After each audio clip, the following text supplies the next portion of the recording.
one nation, under God, indivisible, with liberty and justice for all. Let's have a moment of silence, prayer for what's going on in the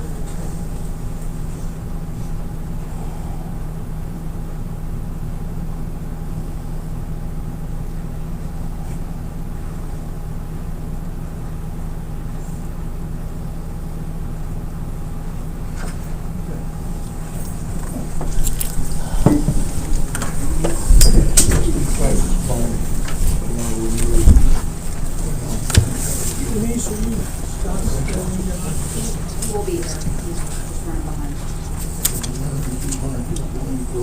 The next thing is the minutes. The minutes are so long, I want to table them until the next meeting. Give everybody a chance to read them. 4 pages. We've got a lot of stuff to cover. I'll make a motion to table. Second. Aye.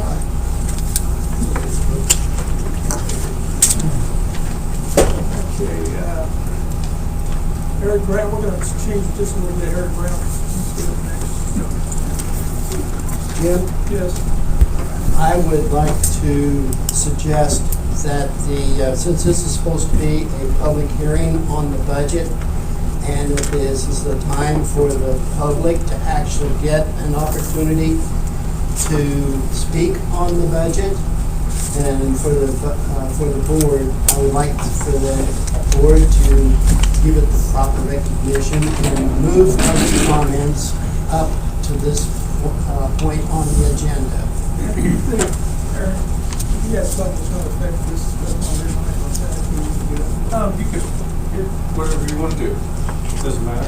We can, if you're wanting to do a public comments, I think it doesn't really matter. We can do this after whatever their concerns are. I think this will probably answer most of the concerns. Well, that's what I was wondering. Yeah, this will probably answer most of the concerns once you're educated on facts. Sure. It's up to you. Sure. Very clear. So you want to do this now? Yeah. Okay. All right.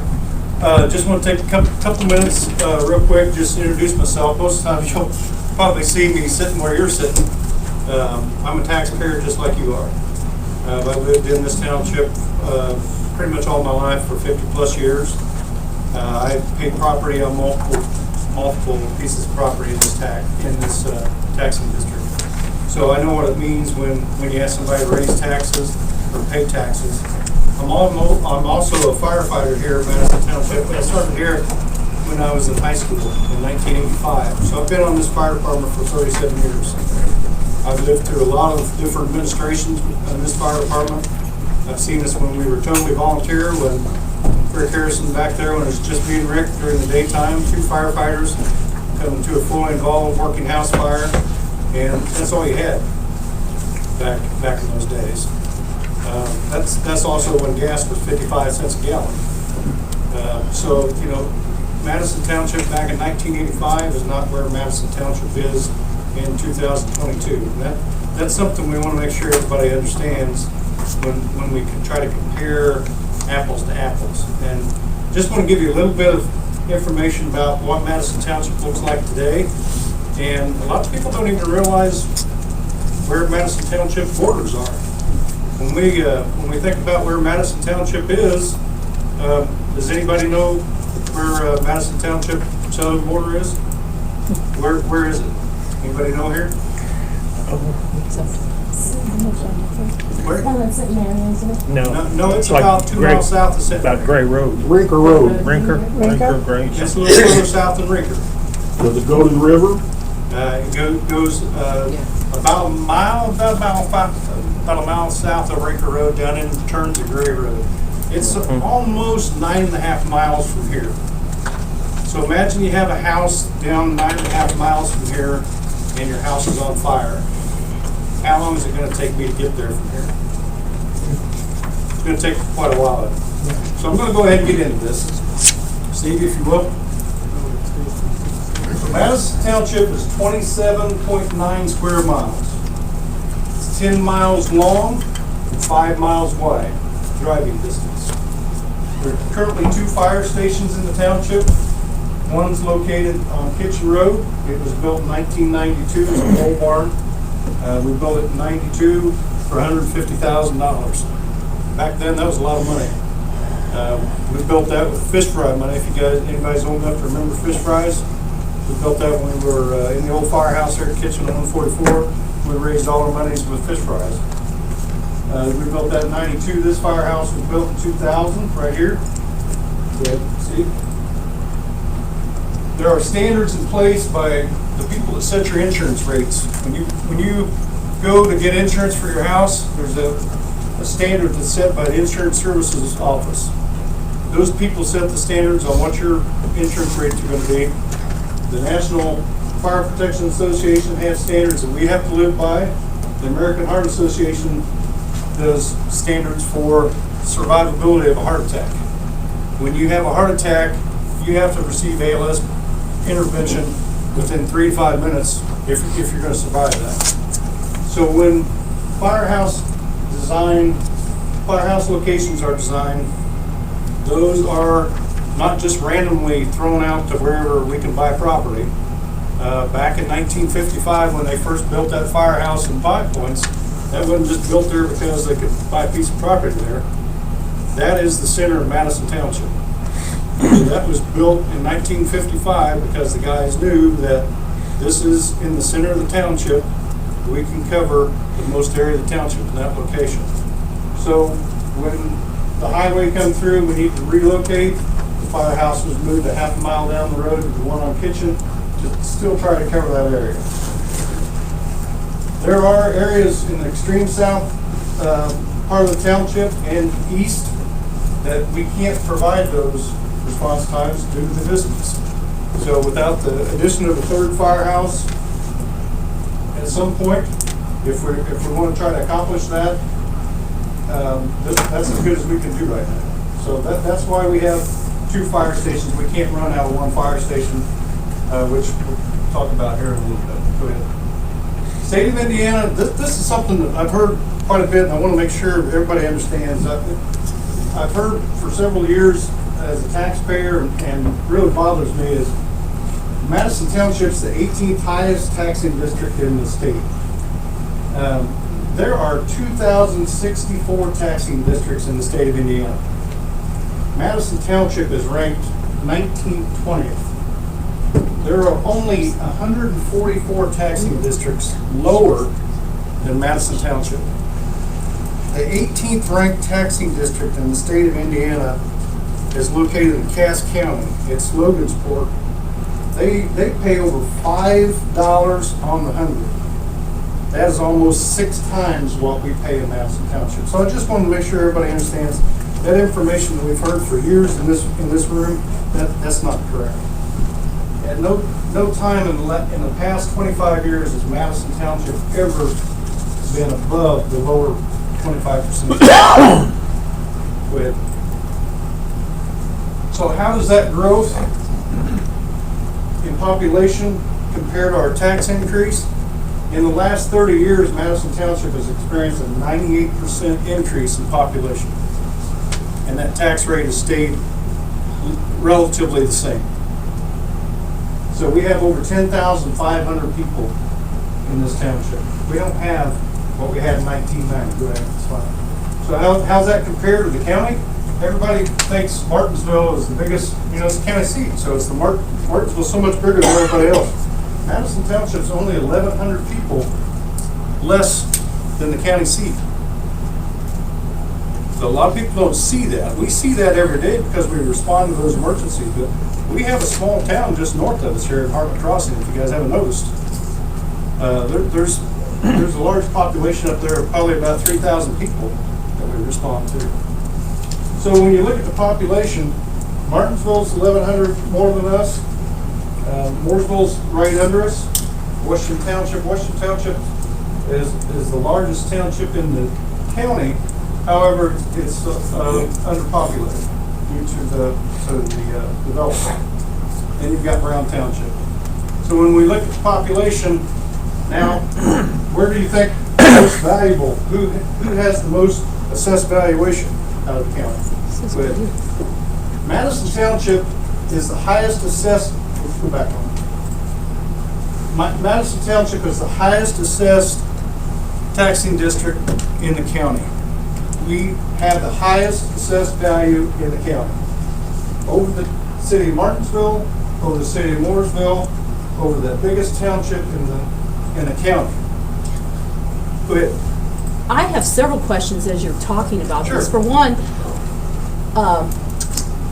Brown Township includes Mooresville, the town of Mooresville. Sure, we're gonna cover that just in a few. Okay, because you didn't have the population of Mooresville up there. Sure, and we'll talk about that Okay. in just a few. Okay, but your slides Yes. are confusing with that. Yep. And also, when you mention taxing districts, what we are comparing is townships, not taxing districts. So when you say our information is all wrong, that is incorrect as well.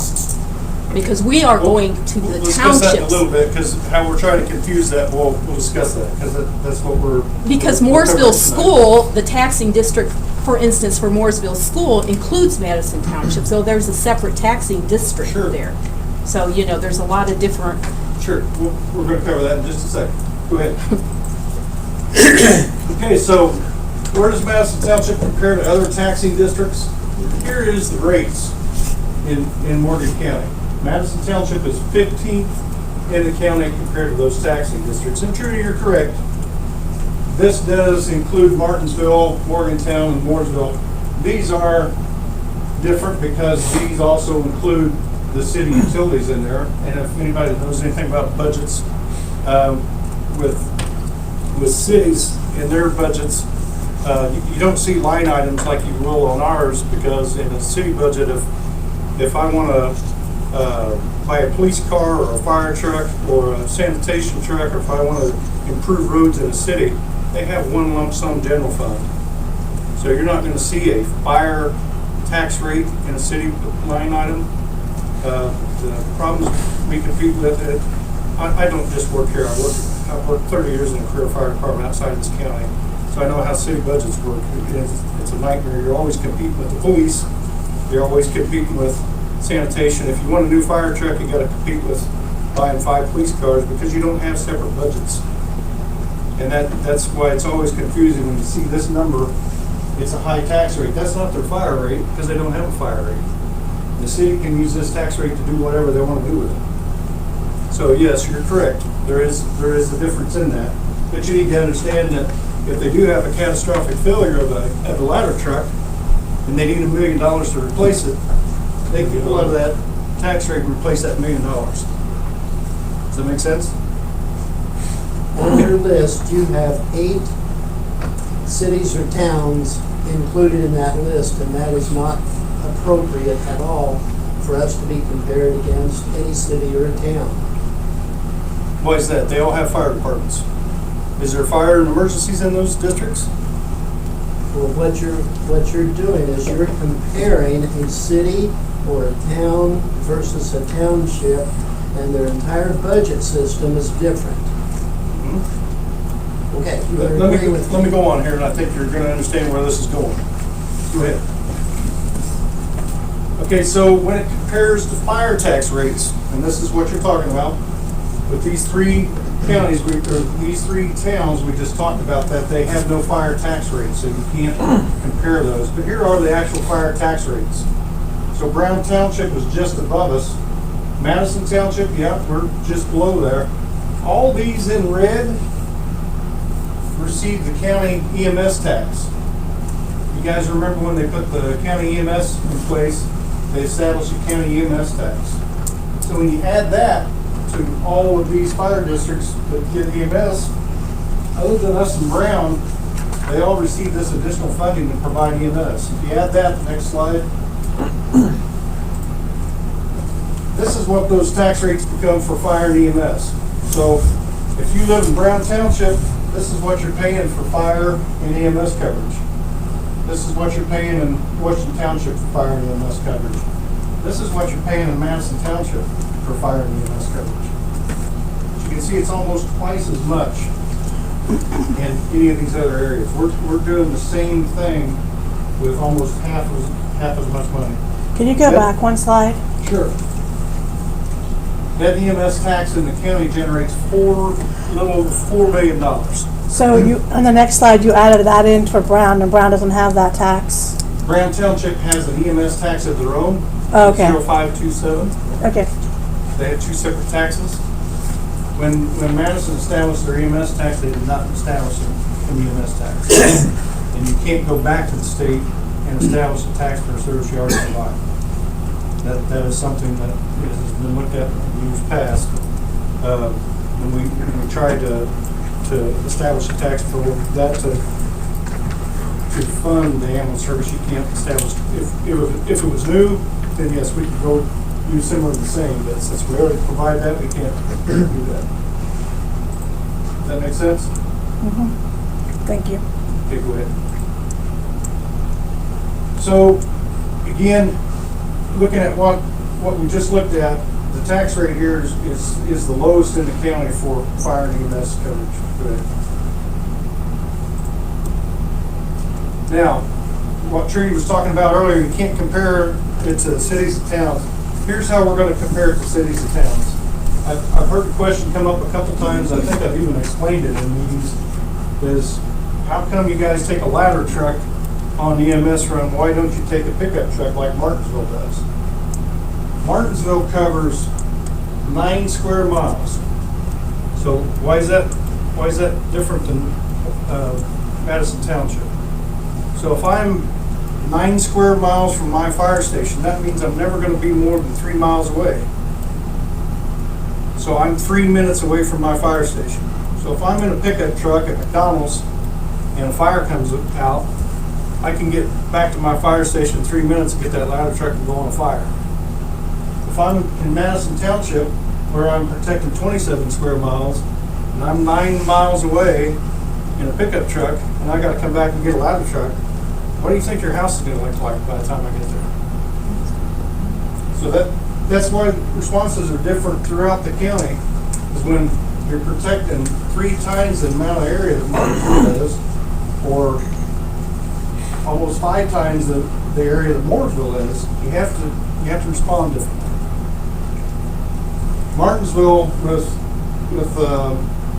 almost 110 million less in assessed valuation, has 7 full-time firefighters on duty, 2 full-time chiefs, for an average staffing daily of 9, 7 at night.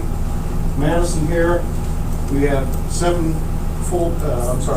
full-time firefighters with an average of 7 personnel on duty. Mooresville, When is that? we're going to talk about that. That's what's budgeted. That's what's budgeted. Yes, I agree, definitely.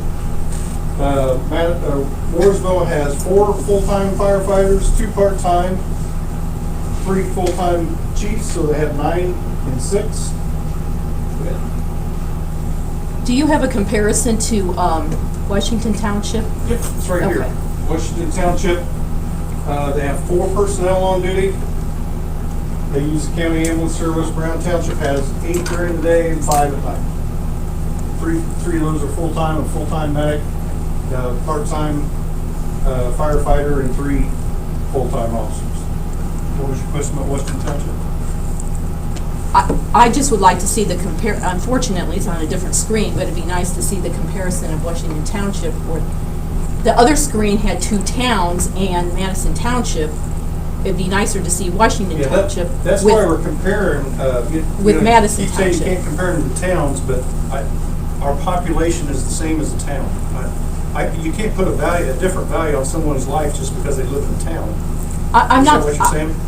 No, I'm not saying to put a different value on somebody's life if they live in town or not. I'm Okay. saying to the comparison township to township would be more reasonable. And I'm just going to throw this out, but a few years ago, I did do a comparison with the tax rates that, like you had up there.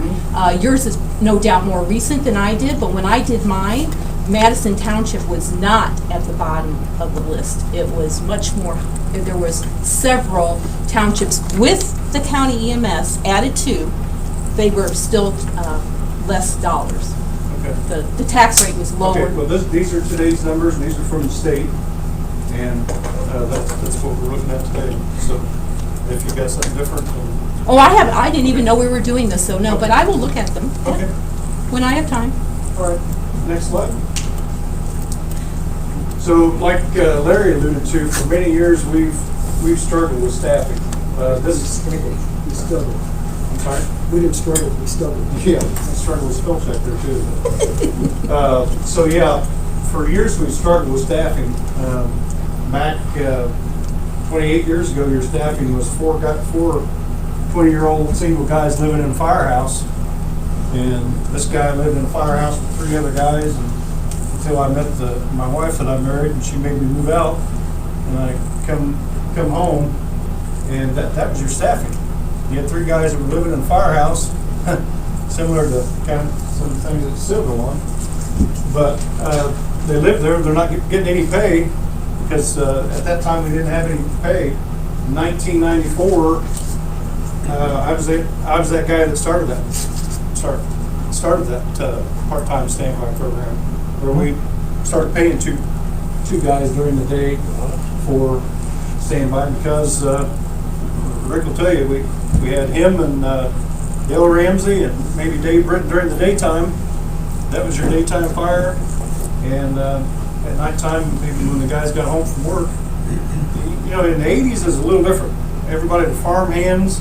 We worked in the community, and when the siren went off, when your pager went off, you were able to leave work and come get on a fire truck and go on a run. Today's a little different. This whole generation, I don't know how many of you've worked with these young guys, but everybody wants to work outside of their community. They don't work where they grew up. They don't work where they live. A lot of people work outside of the community, so you don't get that volunteerism. A lot of people don't want to work and risk their life for $10, $12, $13 an hour. And the training that you have to have, back when I first started as a cadet, they gave you turnout gear and you went and followed the old guy and he taught you how to be a firefighter. There wasn't any certification requirements. Today, you've got about 10 or 12 months of training before you can even be a firefighter.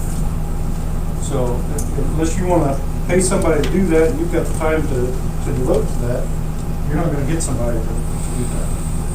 So, next slide here. That is your next one. Next one there. Is this the next one? Yeah, this is your okay. next one. So yeah, our staffing here right now, and it's not just here, guys. It's everywhere. My full-time department that we work at now, we are ending our part-time program this year. We can't get part-time people. We are converting all those spots to full-time, and it's fire service wide. It's not just in Madison Township. It's not just in Morgan County. These guys will tell you when we come into work every morning, the first thing the officer does is he calls Mooresville, he calls Brown, he calls Bargersville, and says, "What do you got? How many people you got working today?" And between the 3 or 4 departments, we're hoping that we got enough for a fire.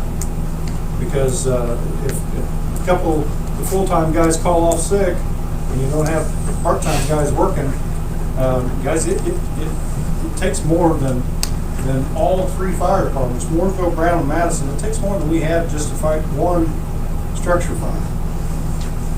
So we get one structure fire, whether it's in Mooresville, Brown, on the other side of town, or out here in Madison, it's all 3 fire departments fighting that fire.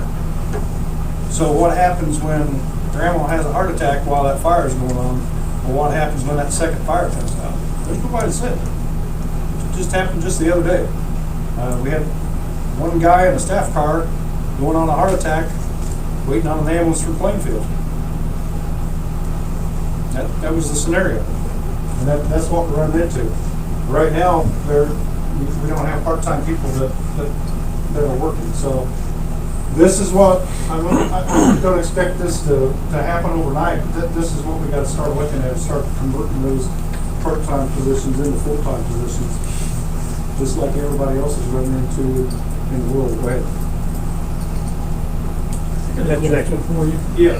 How much do you actually spend today on salaries for the party?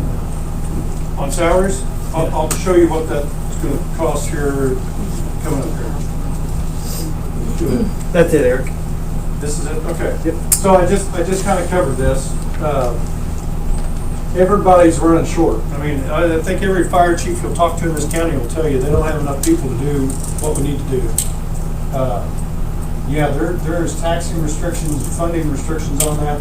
I think I've shown you that everybody else has found a way to do it with less money than what we bring in this township. We are the highest assessed value township in this county, and we're doing it with less full-time people than anybody in this county. So at some point, we've got to step up. I've told both trustee candidates when they were running this, if you think you're gonna come in here and cut taxes, guys, we are so far behind due to lack of effort from previous administrations, whether it's don't know how to do it, or whether we don't know the steps to make it happen, or we don't want to do it. But guys, it's to the point where it's unsafe for our guys to function on a fire ground because we don't have adequate staffing. And the only way we're going to do that, unfortunately, is to increase those taxes. I can guarantee you, all these people that just bought these $100,000-$200,000 homes, they thought they were moving into a community where they had fire protection. If they knew that 3 out of the 7 days there was only 3 people on a fire truck, which is what we're running into right now. How many guys you got on duty today? 3 here, 2 there. Yeah, 5 guys on duty today for a house fire. That's what kind of staffing we're running into. And Larry knows, he's here all the time. Some days firehouses are closed. You may only have 2 guys working, 3 guys working. And that's your full-time guys. That's your 3 full-time guys you got working doing staffing. So that's somebody asked earlier, what's the problem or what's the funding? Here's the problem. In 1994, I realized if I'm ever going to get anywhere, I got to get out of Morgan County, because Morgan County pays totally different than everybody around us. 1994, I realized if I'm going to make any money, I've got to get out of here. So I went to Johnson County, and Johnson County has a pay rate where they retain people. Marion County has a pay rate where they retain people. Hendricks County does. Monroe County does. Morgan County, when you're paying somebody $43,000 or less, when they can go across the county line and make $20,000 more, why do you think somebody's going to stay there? It's just a stepping stone. They're going to come in here, they're going to work for a little while till they see a hiring notice, and poof, if I can go make $20,000 across the street, why wouldn't you? And they're going to get benefits. Your firefighters here make $43,000 and they have no health insurance, no vision, no dental. Some of these guys are married with families, and we don't offer any of this stuff. So yeah, these guys, these 2 full-time guys back here are in full-time processes somewhere today, because they have to provide for the families. I don't fault that at all. I do the same thing. So when are we going to make a change to make sure we're protecting our community? That's the business. I'm not here obviously for a paycheck. Been here for 37 years. I'd probably give you the money back. I probably made less than $100,000 in the 37 years that I've been here. I'm here to protect the community, and guys, we're not doing it. We've got to take the effort to make that change. I have a question. Yeah. The top line there, the 2022 average pay rate for a firefighter in Indiana was found to be $60,000. Is that for all the volunteer fire departments across the whole state? We're not talking about volunteer fire. I don't know if this is what I'm talking about. This is a volunteer fire department. No, this is a combination. We don't have any No, it's a volunteers. career, but I thought the name on it, isn't it? The name may be the name, but truly, we don't have any volunteers. Well, We haven't. I wasn't saying that there was volunteers per se here, but I'm asking, the question is, it says in Indiana was found to be So that doesn't count any of, so most of the fire departments is not counted in that figure. Is that what you're saying? Because most fire departments in Indiana would be a volunteer fire department. Yeah, if you're volunteer, you don't make any, you can make up to $10,000 and still be considered a volunteer firefighter. 22. I'm sorry? 22. 22? 20. Okay, 22. $22,000. Okay. I have it up later because I'm not a volunteer firefighter. Yes, sir. I got another question. The website must be totally wrong. Because I looked up some of the salaries, Uh-huh. and I don't know if these people work here, but, Sure. like a Jordan Russell, Jordan Russell, $53,693 in 2018. do you want to know how that happens? I'm just saying. I can explain how that happens. Same way I make over $100,000 where I work. Overtime. My salary is $73,000 as a firefighter. You know how I make over $100,000? Because we can't get any part-timers to work. Well, I said overtime. So when we don't have part-timers to work, they're paying me as a full-time guy to come in and work those part-time spots because we can't get any part-time guys to work. That's the reason I was asking you what the That- total budget was for salaries. For you know, if you've got 3 people, you say 3 full-time Personnel people, services are, how much money are you spending on salaries? that Is it lump sum, $300,000? that lump sum, the way they do their budget here, guys, I don't have anything to do with how they do that. I'm just If I asking. do, it'd be done a whole separate way, but Yeah. the way it's done here is personal services is a lump sum calculated at those, what is it, seven positions and your full-time, it's all in a lump sum number. Well, the only reason I brought that up by the equations on the website is that we're 194% higher than average in the state, and 247% higher than actually the median income for Madison County employees. It's not Madison County, that might be part of the problem. Madison Township, I'm talking about. Here's another part of the equation is the full-time firefighter works 24-hour shift. He works 2 shifts a week, he's gonna get paid 8 hours of overtime automatically. So Yeah. you gotta figure that into the equation as well. The way the fire service works is we don't work 40 hours. Oh, I know 40 that. hours. I used to be a volunteer foreman. Yeah, we work for 56-hour work weeks.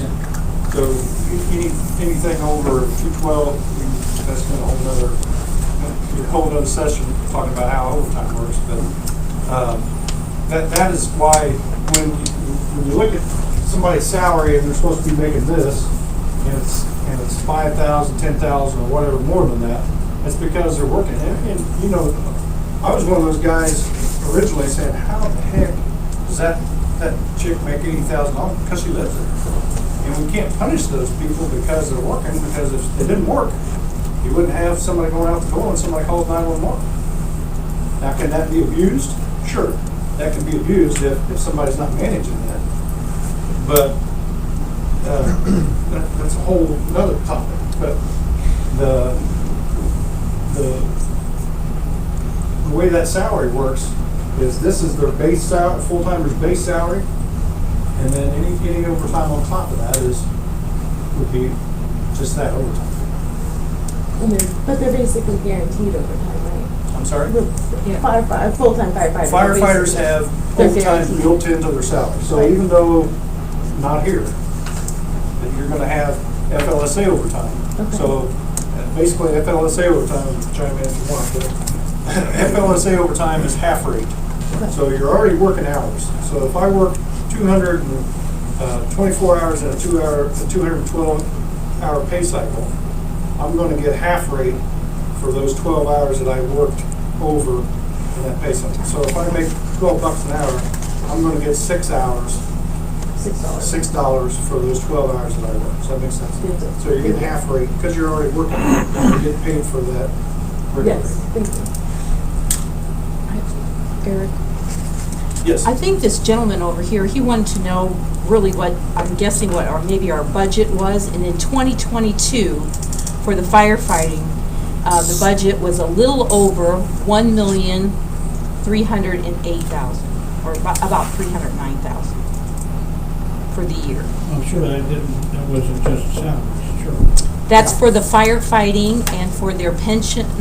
For 3 full-time, that makes sense. But And for here's how this works. I don't know if there was a slide that showed that.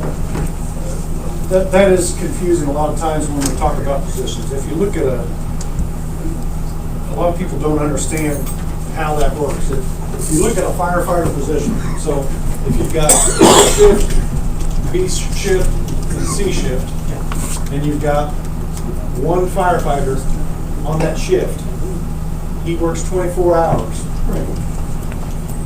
It takes 3 firefighters to fill that one spot. Does that make sense? So you're gonna have 1, 2, 3 firefighters to fill that shift, because you're gonna have A, B, C. So 1 spot equals 3 firefighters. Yeah, yeah. So if you've got 1 spot, so this guy is gonna work 2,920 hours a year. Then you're gonna have another guy that works 2,920 hours. So at the end of that, you've got 8,760 hours that you're paying at whatever they're at. The way they do it here is whatever that hourly rate is. So this guy's making $15 an hour regular rate. Those 3 guys are making that. This guy's making $15. So that equals 43.6, 43.5 before overtime. Do that math, that should be with it. And that should be for 9 people per day. For each shift, A shift, B shift, C shift. For full time. If you had 3. And then you've if you got had 3 per shift, yeah. 6. Let me think about this one. 4. What I got you? 4 part-time Yes. spots on top of that. So 3. 4 part-time spots. 3 full-time a days, 4 part-time. Yeah, 4 part-time spots on top of it. Okay, so you got 9 actual full-time people. So, 9 yes. full-time, but there's only 3 Divided by 3 shifts. Yeah, that's on each day. So that's something, you know, I see that all the time, because they're like, oh my gosh, you guys got 100 firefighters on duty? Where I work, it's like, no, we don't have 100 firefighters on duty. There's only 33 on duty, because they're split into 3 shifts. And how many EMS people do you have? Right now, they're built into that, can you back up to that slide, Stevie? Back to the, maybe they'll understand that a little better. So, in our scenario, we've got 3 full-time firefighters. You've got 2 part-time firefighters and 2 part-time EMS persons. For a total of 7 on duty. 7 people. If everybody's here. And Larry hit it on the head. You're lucky to get these guys, full-time guys, to show up. And why is that? Because that's their only income. Part-time guys, if I can go make $2 more at McDonald's, I'm gonna go to McDonald's and work. To put into perspective, my 15-year-old daughter, 15, makes the same amount of money working at the nursing home as the kitchen aide as my husband is making as a part-time firefighter at Madison Township. So go ahead, Steve. Keep moving so we don't take up the whole night. This one good? So here's where the numbers are. So the average firefighter here in central Indiana makes, the part-time firefighter rate is $15.50. Our rate is $13.25. So again, there's some disparity there whether we're staying comparative to people around us. Again, this is just a statement. If you're wanting to hire and retain people, you've got to stay competitive. We struggled with that for over in Johnson County forever. Is how can we keep losing guys? We pay all the money to train them. We pay all the money to outfit them, and now they're leaving and going to IFD, or they're going to Perry Township, or they're going somewhere where they can go make $30,000 more. Yeah, I do this in there just to look. I mean, you go to Walmart and be the guy at the front door and make more money than you can here saving somebody's life. We're asking somebody to put turnout gear on, go into a fire, go upstairs to a raging fire where somebody's trapped, put their life at risk with no benefits, and make less than a guy at a door that he basically says, hello, welcome to Walmart. Think about that for a minute. I want to address the benefit thing once real quick. I just want to make one statement about it. The reason we don't have benefits here, and really we should have some benefits here, the reason we don't is because several years back, the firefighters that were here voted not to have benefits like insurance and chose PERF or pension instead. So that's why we currently don't have health insurance. Would we like to have health insurance? I think we should. But I think at this point, it's kind of one of those things where we have to start with a major medical and then work our way up. You know, get something and then start working on it. The reason why, the only thing I want to point out, the reason why is because the firefighters themselves voted not to have health insurance, but to do the PERF or pension instead. And part of that reason was because the insurance that they did have was junk. Well, there's no reason though why you can't change the insurance. So the point is you had it. That's what I was gonna say. They did have the insurance for several years, actually, for quite a while. We've never had insurance here. And then it, We've never had health insurance here. yes, you did. Just that junk insurance. Yep. That basically is the Was health phone insurance. call the doctor. No, they had it Oh, with the safer grant. prior to No, we- PERF. With the safer grants. Yes. Yeah. I'm sorry. You know, there's nothing stopping them from getting their own policies. I mean, if you don't have employer-based insurance, you go in the Obamacare exchange, and then you get, if your salary's that low, you're gonna get federal government chipping in for That's that. what Not if you some have of, working spouses. that's what some of them had. Well, had it to would do. maybe cut down on your, yes, what your subsidy would be, yes. Because your whole household income goes into that formula. I'll try to wrap this up so we can get along, guys. Basically, It's not possible. all we're asking, guys, is just to take a look at not just approving your normal day-to-day funds that are needed for operations, apparatus replacement like they come to every year, but we've got to start catching up with the non-action that we've taken in the last, not the 4 years of this board, but probably I'd say the last 15 years, and now we're caught with our pants down trying to catch up with everybody around us. And it's this entire county.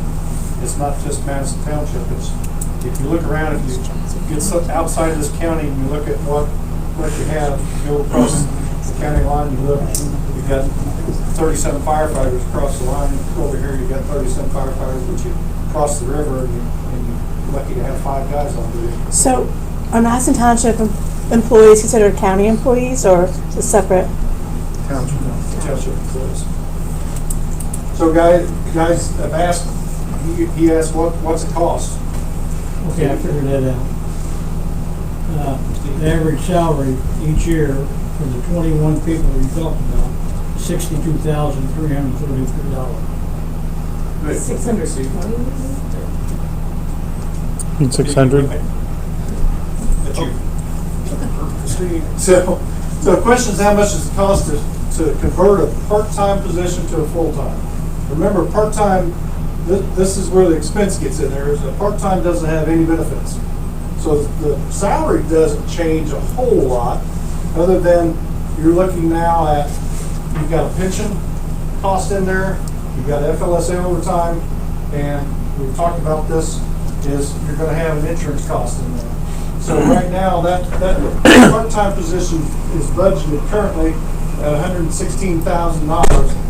To convert that to full-time, get them up to an average salary. Again, we're not asking for the $60,000 that everybody else is making. You're getting them within this is the Morgan County. This is, if they go to Mooresville, or they go to Martinsville, or they go to Washington Township, which is right here in this county, this is in the pay range of what they're gonna be making. They're gonna have their pension, they're gonna have FLSA overtime, they're gonna have insurance. Insurance is this is the rate as of today.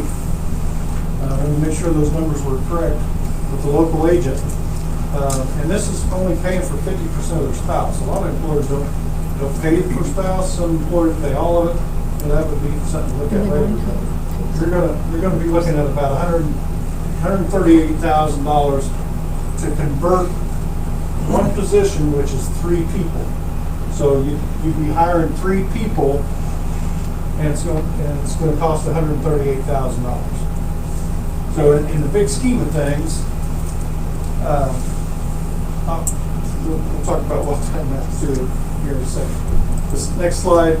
So what are our needs right now? If we hit the winning lottery ticket right now, and Ben was able to say, hey, we just got $1 million, what do you want to do with it?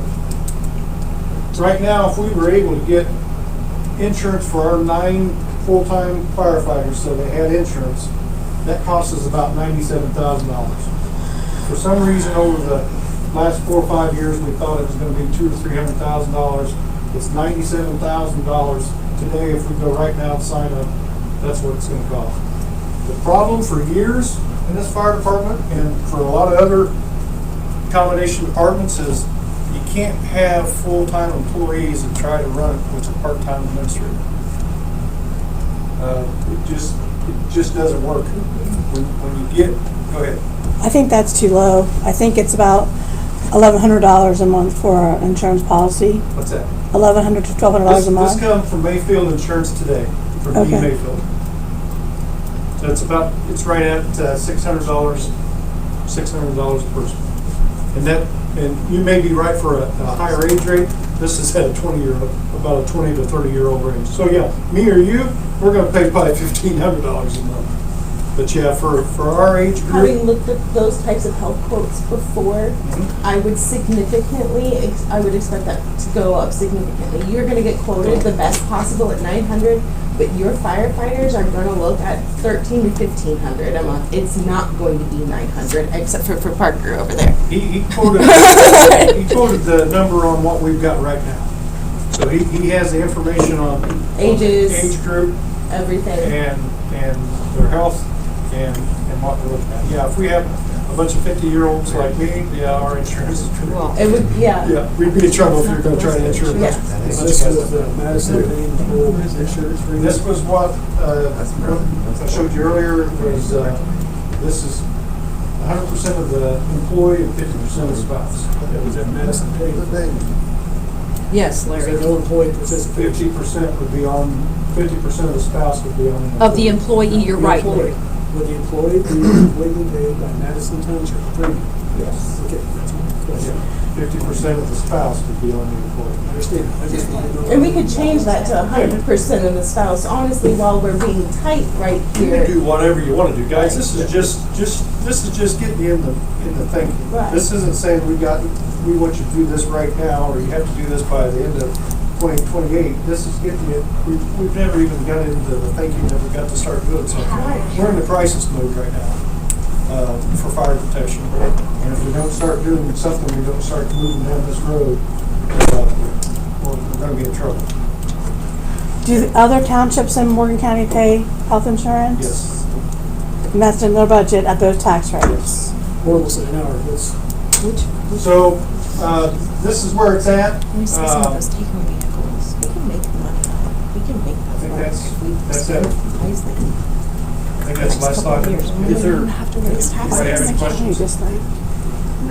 Didn't mean to take up a lot of your time, Saying we but could buy An hour. Yeah, put the roof I on. think it was Hopefully we- informative though. hopefully we I think it's it was worthwhile. an issue with taxes. one ear down the other. And Well, this is When you not start appropriate. in the commingling that budget. stuff, Fine. so Yeah, that this firefighters is do not- this. Yeah, but we need to like, think out of the Thank you, box, Greg. like for the whole county, I mean. Eric, I do appreciate it. I feel like it was very informative for decisions that we have to make as a board. Yes, but it would be appropriate for the next meeting, not the meeting of the budget hearing. That's your opinion. Okay. Yes, sir. All right.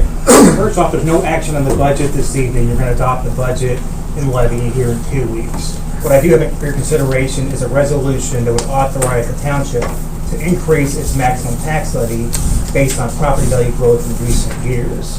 Now, there would be no magic solution to get all that additional funding proposed earlier. The board could not do that at this time. The state did put a mechanism in place that, based on population growth over the years to come, we can increase our tax levy if the board desires to do so to provide additional funding for services.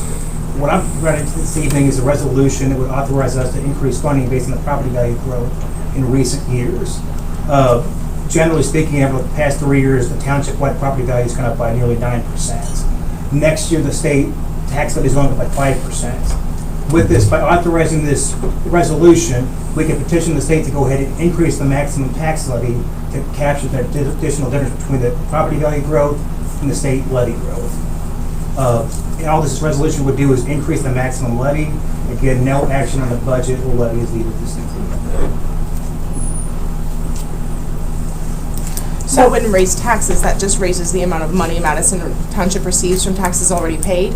It would increase the maximum amount depending on what happens. Based on property value increase for next year, that this could be approved without increasing the tax rate for 2023 Okay. overall. So it would keep the tax rate the same, Madison Township would just receive more money based on the levy For 2020. next year? They would receive more money based on the levy, yeah. So what's the expected, like, new tax revenue coming in from all these new houses that are putting out all the way to Paddock Road, up in Heartland Crossing? I mean, there's gonna be, has to be hundreds of houses going in up there. I don't have an individual number for that, but I can say for next year, township-wide, assessed value is going to be 27%. So it's pretty significant increase. So why would you need more money if it's going 27%? Because your property tax revenues, the state catches up on what we can collect each year. We can't capture the 27% growth next year. We only have a fixed percentage. What we can do is start capturing some of the growth incrementally over time.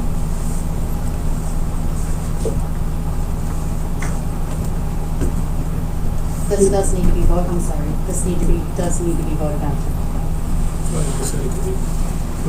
But the resolution needs to be acted upon tonight. We'll still be setting the actual budget later. And the reason being is we have to petition the state by next week to pursue this. Kind of like we did in March. Why is it always that you guys are getting these papers at the last minute and say you gotta do it tonight instead of being able to maybe think about it, research something? I just think that is rude to do that to the board. I think you had even said, Jim, if you don't have things 10 days in advance, you're not voting for it. I believe you've said that several times. I mean, I didn't know about this till I got an email on this yesterday. Yeah, I mean, that's not This proper. is the same thing you presented last fall. It's similar. You have to continue to have growth over the same period, so we're eligible again for this year. Yeah. And it's different than what was presented in the spring, because that was based on population growth. This is based on property value. And our property is worth probably well, mine is, because I bought Don't it. mind it. That's what I'm saying. And you guys don't get that money? I mean, the township don't get that extra money? The state has a formula saying how much you can increase your maximum tax revenues each year. So you're not eligible to capture that increase unless you petition the state to go ahead and capture it. So what's that gonna commit us to right now? on this? Nothing. Essentially, we would petition the state. If you didn't approve the tax levy, then it would have no impact for 2023. So, okay, so this is something that can be done next year? Again, if they so chose not to do it this year? Is that what you're saying? It depends for next year because the property value growth is a 3-year average, so it's the new 3-year period. Mm-hmm. So chances are we could because it's going up so much, sounds like. So this would increase everybody's property taxes that they would be paying No, eventually. no. Not, The county assessors already is increasing your property taxes. Not this, that's what he said, not this. This just allows us to bring in more money to Madison from that tax rate that we already pay, is my understanding. I don't see how that can be. Because if we're not increasing the tax rate, you increase the tax levy, and property tax doesn't only come to Madison Township, it goes to the county, and then Madison Township gets a piece of that pie, correct? Well, we have a It's percentage. just a piece. We're increasing our tax levy, and it would technically increase that proportional rate Madison would have. Overall, Madison's tax rate will go down next year if this were approved. So then my question hypothetically is, if Madison Township's tax levy is currently 5%, and we increase the levy, hypothetically, these are fake numbers, to 8%, that just pulls 3% from the county fund. It doesn't raise what we pay personally at the end of the year, or in March and It would November. increase the tax levy, so in that sense, it would go ahead and increase what a taxpayer would pay, but based on the overall rate, I shouldn't say increase what the taxpayer would pay, because we don't know, we have a 27% increase in property value wide. We don't know how much individual properties went up. Right, our property taxes are gonna go up because of the assessor, Yeah. but the piece of the pie that comes to Madison increases with the levy. Ben, can I try? But Yeah, go for it, yeah. Kristen, Madison Township's assessment for next year goes up $150 million. So we go from $539 million this year to $689 million. So what happens when your assessed valuation goes up? well, we're gonna pay more taxes, yes. Is what happens to our tax rate, is our tax rate, since our value goes up, our tax rate comes down. Okay, So to equal that out is what Ben's trying to do. Okay. Is to, instead of giving that money back, try to grab that money. House Bill 1226 is a bill. so he's just trying to keep our tax rate where it is. Yes. Back, Okay. and maybe you can explain this. Ben's been doing this all over the state. And again, this is not just a Madison Township No, I'm just problem. trying for clarification for me and This is everybody a watching. problem You know, that- we're not, Every fire department in the state has experienced, to the point where they wrote a House bill for, that the state approved, so that fire departments can increase their maximum levy to grab some of that money to put in for fire protection, because the state has realized that for the last 10 years, they haven't been assessing properties properly and putting that money where it needs to be. right. And this is a tool to be able to get some of that money before it's given away. So, again, we're going up $150 million January 1, and this is a tool to be able to keep that in that budget It's a, okay, so. without changing that tax rate. I So that just tax wanna- rate's not gonna change. Right. Okay, that's where But I'm. your tax rate, my tax My rate, tax amount. all of our tax rates are going up regardless. No, Well, our tax rates aren't. Our tax amounts Yes. are Right. going up, and our tax rate is staying the same. And increasing the levy helps us keep our tax rate the same next year as our property values go up, so that. Yeah. If you've Okay. seen your tax bill yet, your house now is Yes. worth probably about $40,000 more than it was yesterday. Yeah, I know. Yeah. But that's different than I just increasing wanna say, tax when your rates. tax- That's very different. When They your set the levy, and then the tax- rate is based on what the levy is. The levy's in terms of dollars, not The rates. tax rate should Is it a drop percentage? so that. Yeah, the you rate is don't what they have to charge pay to get this those dollars. huge tax bill. Otherwise, people are gonna be really hurting trying to pay their tax bill and keeping their property. But we're not gonna vote on it until Amy gets back anyways, so. Like using round numbers, the way I understand it, let's say you got 10 million now. The state caps on how much you can increase it, so you can only go to 12 million next time. He's gonna leave. What this I does got is a say because question. you have so much increase in assessed value, you're not allowed to go to 15 million. You don't have to use It's on a it, different it's just subject. raising a cap. But I had sent what Denise an you're allowed to email request. asking for a copy of a report, a verified statement That of makes more sense indebtedness. to me. It said IC 36-6-4-10 says that on the first Monday of each August, the executive shall post in a conspicuous place near the executive's office a verified statement showing the indebtedness of the township in detail and giving the number and total amount of outstanding orders, warrants, and accounts. She said there was no report and that the financial advisor was looking at to see if that had to be filed or not. And I want to know what you found out. So, because that's not on tonight's agenda, and that's something I have followed up with him on. Okay? Okay, but he's also got a lot more of these that go on, so trust me, I didn't forget about it. It's just not something we can get into here at the meeting, so So I. when can I get an answer? I've been asking since August. Yeah, no worry, yeah, so, and I've worked on following up with him, just like you said, budget stuff, we've had to put on priority, so, excuse me. But I promise it's not forgotten about.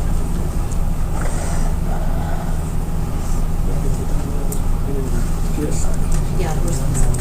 Yes. Okay, thank you. Sure, understand. Okay, we're gonna leave that Correctly. part approve the budget. Yeah, it's weird because the rate's not set until next year after the budget rate goes into effect. They go look at what property values are, and there's like a computer program that calculates what your rate's gonna be. Government is backwards. You don't charge your rate and then get your money. You ask for the money and then you get your rate. So rates can go down while your levy goes up because you're making more money because your house is worth more. So you're still paying more dollars even though it's less percentage. Does anybody have a question on See, I the? think somebody like you needs to Start off explain. with, Well, that's why he's my campaign manager. Excuse me. I did spend 5 years trying to figure it out. That's how I learn things, is he knows how to explain them to me best. I spent like 5 years trying to figure it out. I'm sorry, It's which, nuts. any We'll questions start on on page one. page one? oh, you're on page 1? Yeah, page one. Okay.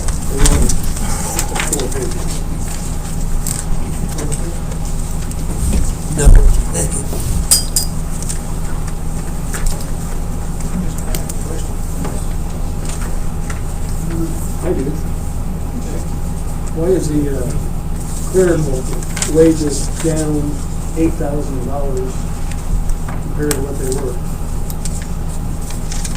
Trustees on here. We can't hear you guys back here. That's Well, it just- doesn't make any difference because there's no representation of the trustees here. Scott's not here, Denise is not here, she's his representative, he's not here. We're not going to discuss it without a designee or a trustee here. Well, let's go to the hearing then. That's what we're trying to do, go to the budget hearing, but we don't have a designee or trustee, so Are they coming back? Well, somebody's gonna have to I come hope back. so. I have some. Denise was just walking here. Here we go. Yep. The official bonds on the first page, Scott only has a $30,000 bond, and there needs to be over $30,000 for every 100,000 of, or for every, excuse me, million of disbursements. We have over a $2 million budget, so that needs to be probably increased. I'm not sure who put this budget together, but it doesn't seem like there was much forethought in here. The utility services, as was mentioned even in this presentation earlier, utilities are going up, and there was no increase in the utilities from the budget from previous year. And let's see, is insurance is on there too, so on that first page. In 2021, we spent $22,000 of insurance. That's 2021. We're doing a budget for 2023, and we lowered the proposed budget by $3,000 for the insurance. And my guess is the way things operate here, we'll need more insurance money. What was our last insurance claim on?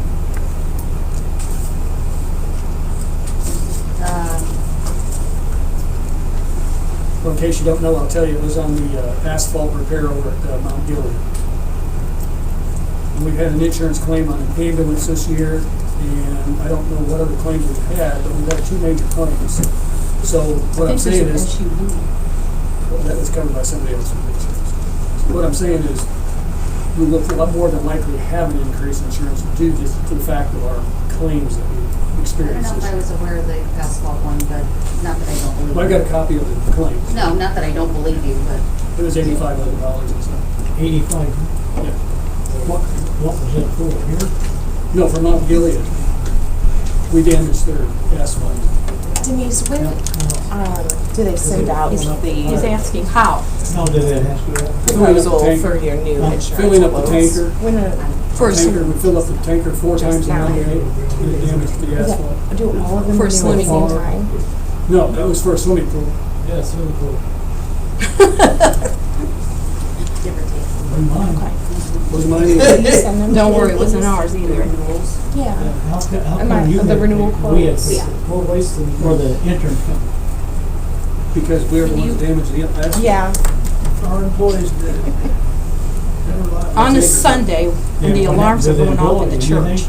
I'm sorry? What happened to the employee? That's a personnel issue, and the board doesn't deal with personnel issues. But all I'm saying is that's gonna increase our insurance costs on the budget, because I would assume that our claim, our premiums will go up as a result of our claims, if nothing else. Okay, we had a question when you were gone, some question why the salary of the third clerk, don't put down 15. I answered that. Scott answered you on that. Well, I think the public would like to know. Yeah, that's what I was told to put it to. That's all I can tell you. Scott did it. Huh? Scott did it. I can't hear you. Scott did it. That's what I was told to put in for the clerk, yes. Jim, have you been the clerk for how many years? Just over 2. 2 years? And how much have you been making as clerk? I think the clerk is 22. 22? 2030. And you don't have any idea why they wanted to lower it? That is not my call. Do you I feel wish I like could you tell you have guys been more, over- but I- You feel like you've been overpaid for the last few years? I mean, what do you feel like the value, you should know, you've been the clerk. What do you feel like the value of the clerk's salary should be? You can put a value on people and how much time and effort they put into things. So, do I agree with this? Whether I do or not is irrelevant. I did not set this, so I merely put in a number. I can't tell the trustee. No, I understand that, What but to you've do. been doing the job. What do you think the value of your job has been worth? Exactly what. What you've been paid? What I'm fine, whatever it is, yeah. Do we know? I didn't question it, I mean, Will Scott be here this evening? he was supposed to be, so.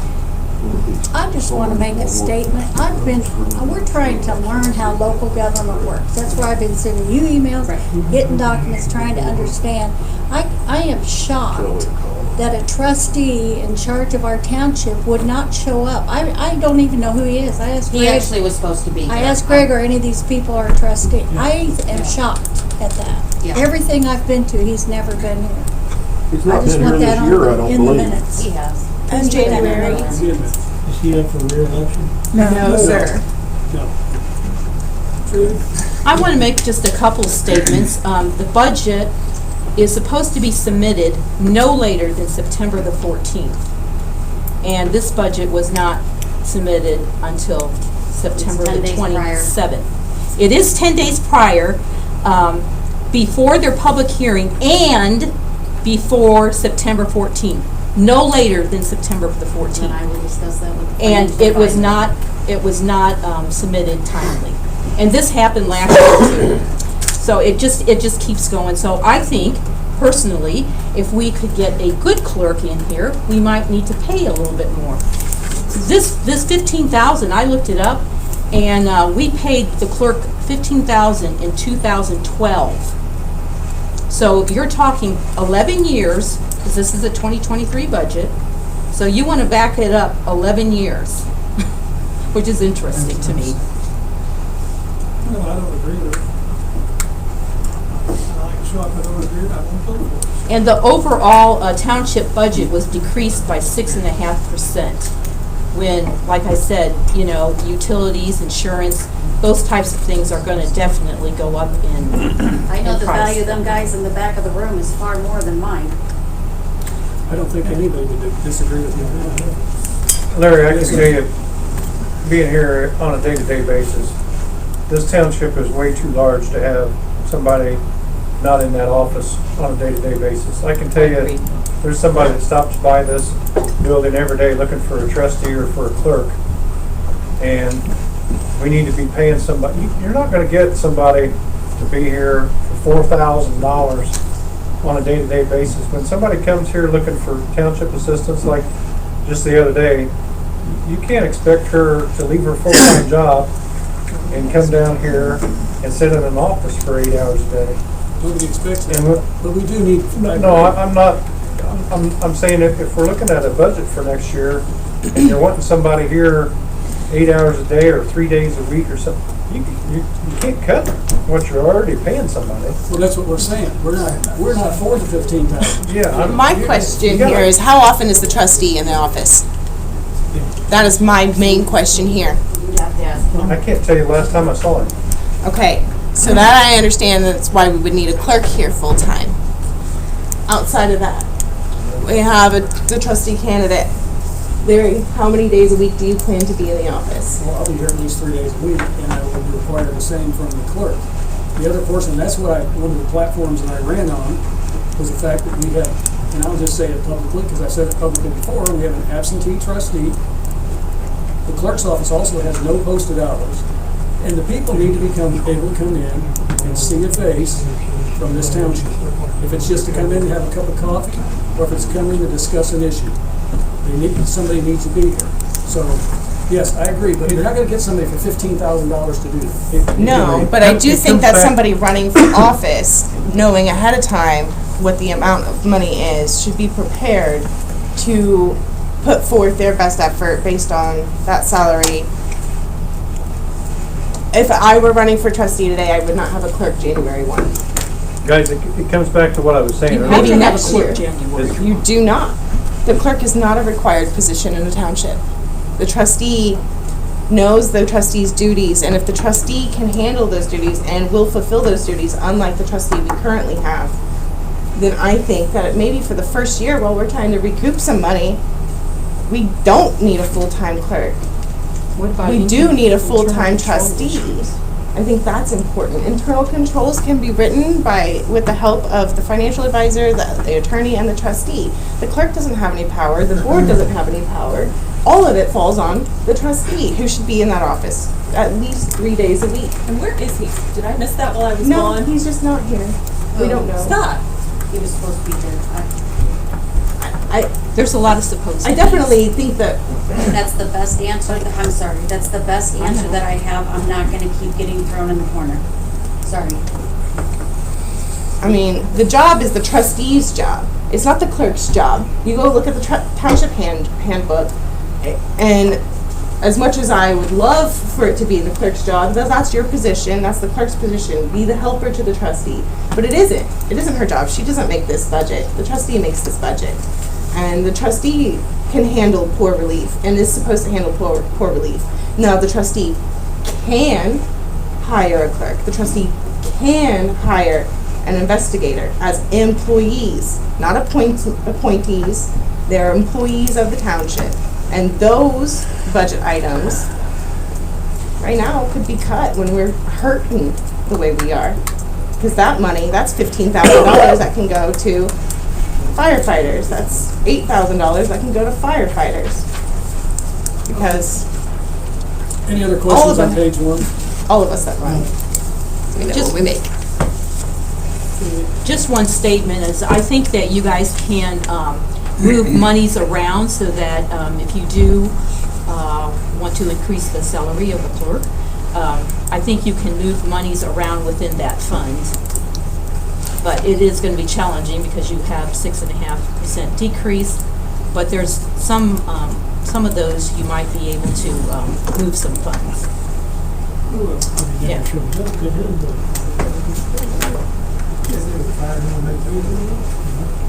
She ran. Page 2, any questions or comments on page 2? This year, it's all over on December 31st, correct? Yes. Okay, so, yeah. Yeah, January 1st starts moving.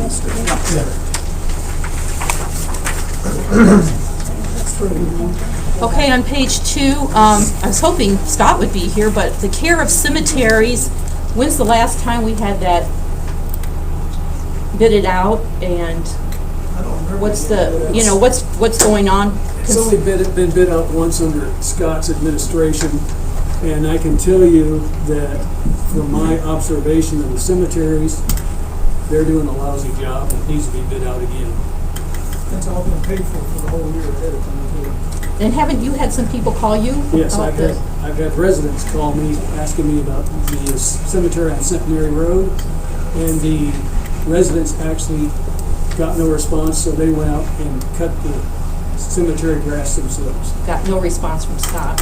So, that does need to be addressed. I would leave the budget there because we want to make sure, because it's been around $2,500 a year right in that neighborhood, and I think this year it was around $3,000. And Yeah, the price of gas is up to $5 a gallon. so I think we need to leave it at about $5,000 because we want them taken care of.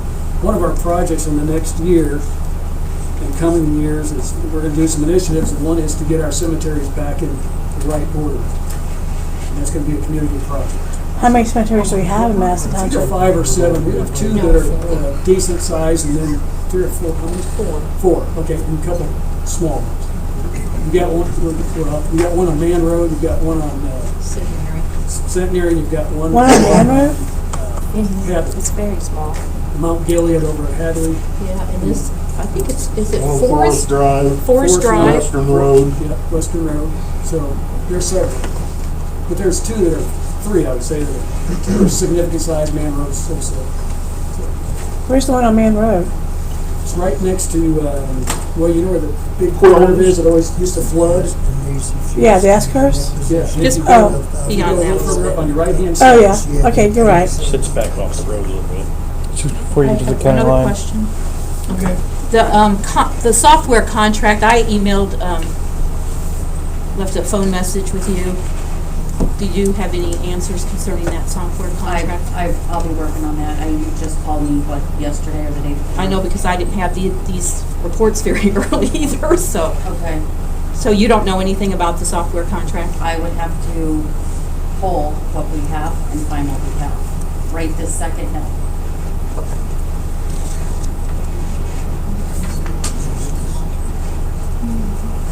Any other questions on the session? So senior citizens, is that like utility assistance and stuff like that for seniors? No, that's basically just a donation that we pay them for their services to the community. Brown Township pays the same thing. 12,000. And town of Mooresville too. There's like a, To the senior center? Yes. Oh, 44. okay. You're not old enough, I know, but you can go over and get lunch. Or at least you could until Brenda left. I don't know what they're gonna do. What? You can go get lunch every day. I think they're still doing it. Still doing it. $3 donation. If you got it, you don't have to. They accept donations, not food. Anything in that area? Jim? True. Are you still, you're on page 2? 2.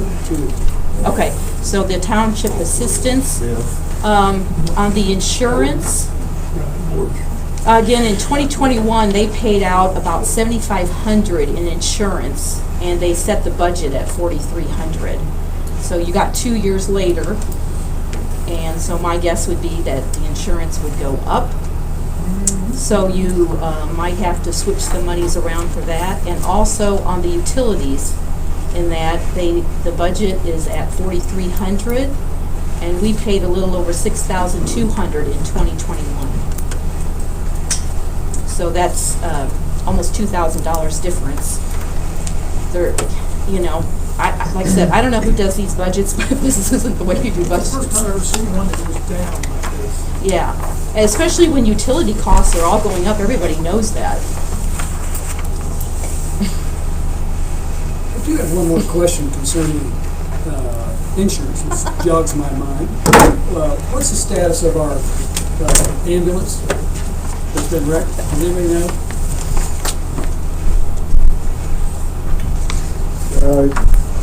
We just found out today that they're expecting, which one are you talking about? They've both been wrecked. Which one's been gone since April, Mr. Buckrup? I mean, the new ambulance, the The one new that's one. being repaired at the body shop. Just clarifying. Well, the other one that's wrecked we're using, because it's Right. been sideswiped. Right. I'm concerned with the one Okay, that we've just had clarifying. for 6 months. What's that?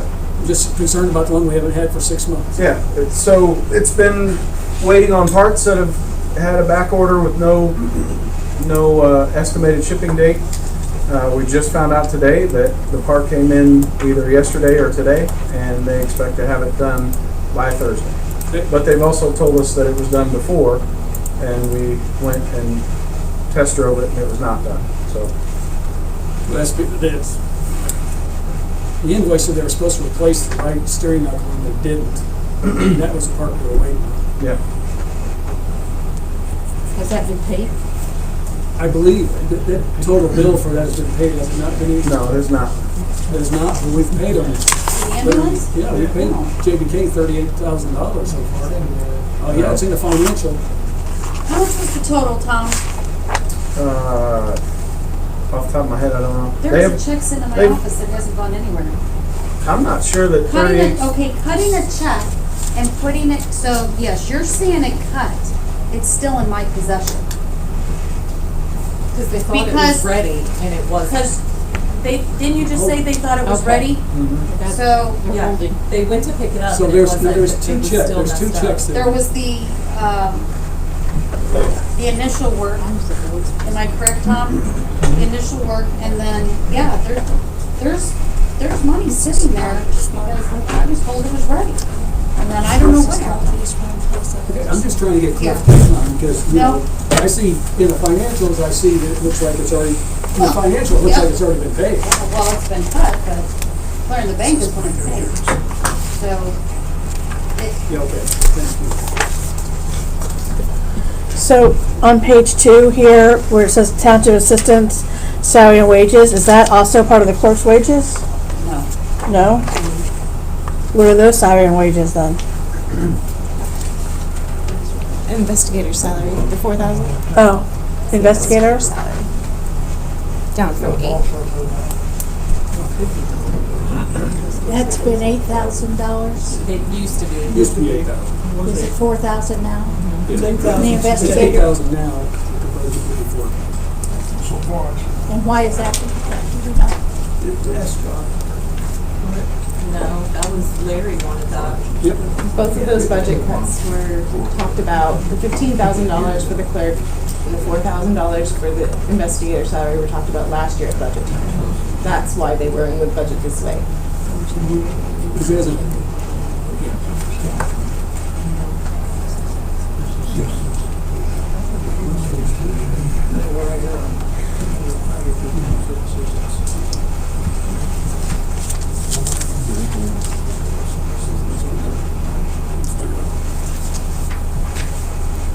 page 3. On to page 3. Any questions on page 3?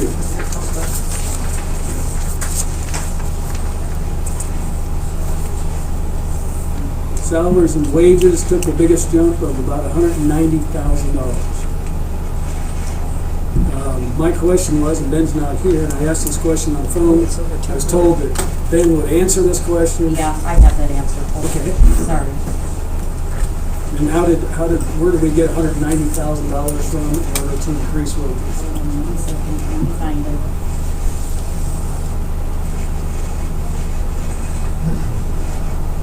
I know part of it is what got voted on in March, because I don't know if you know, those award letters are not set amounts, they're calculations. So it went from 60, I believe, to 130. That was part of it. Bear with me. And if I have to run in and get the email, I will.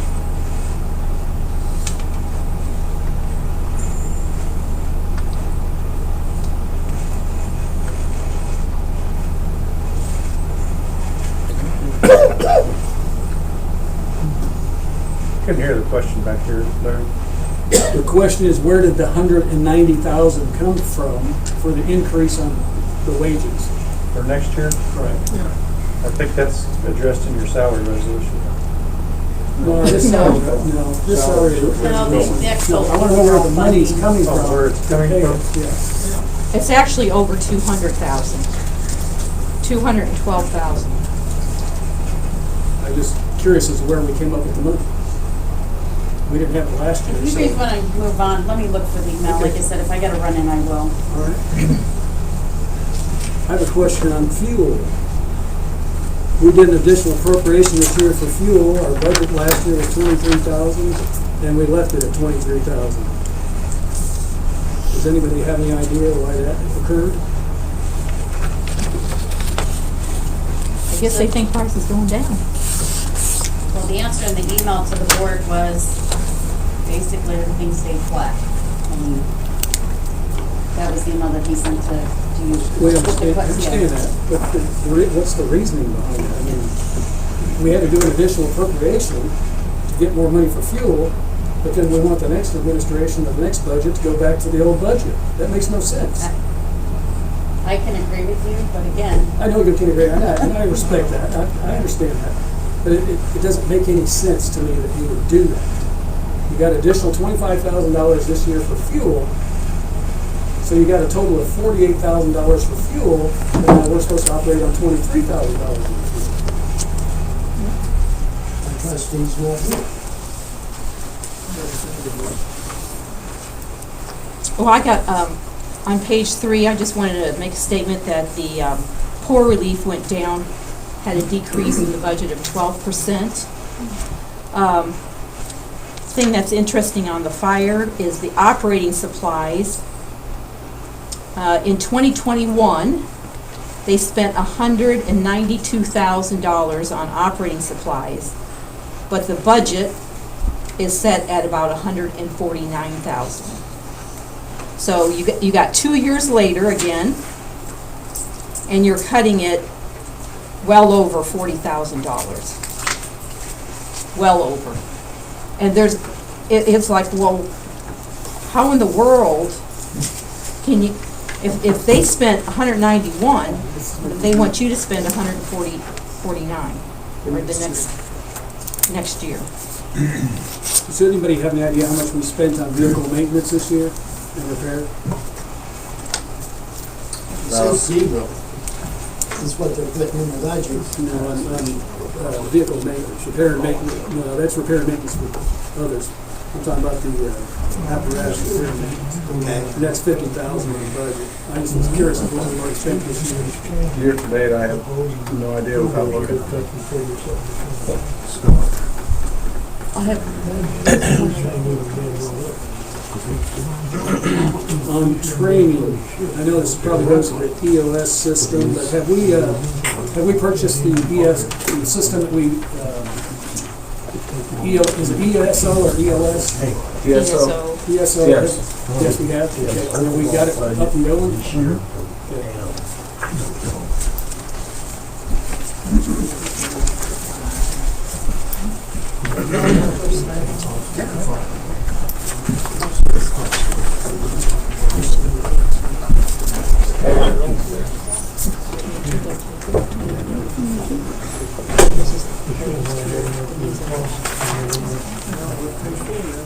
Is this not the same thing as taxation without representation, without Scott bothering to show up at anything? That's his designee.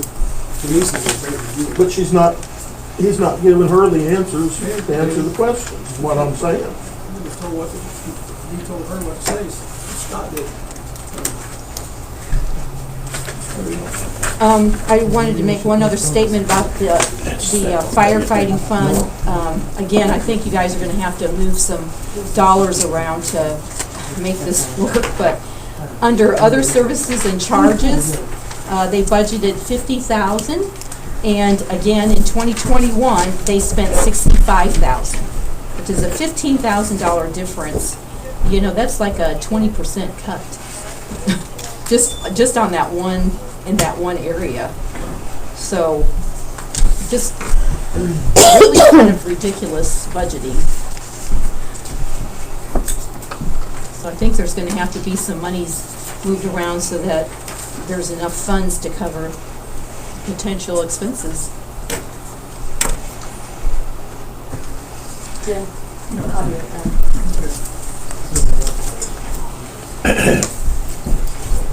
Chris? Your flashlight's on. Debbie? Spotlight. Yes, most of it is. Stop shining a light on the budget.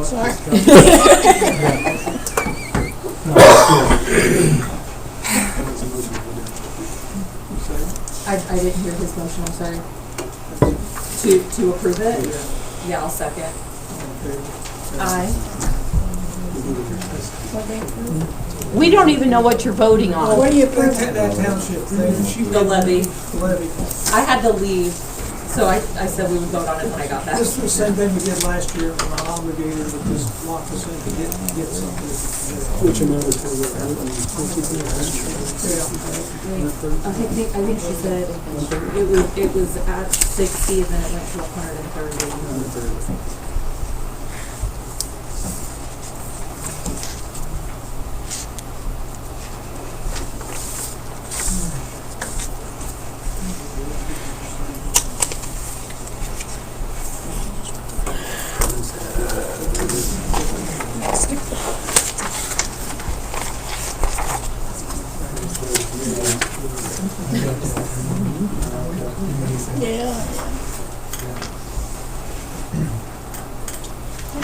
While we're sitting, hey, you guys know, supposedly we were looking at, had a grant written for around 600,000 or something like that. You guys know anything about that? Where we're at on that? I don't know that the total, we received not anywhere close to what we put in for. We received,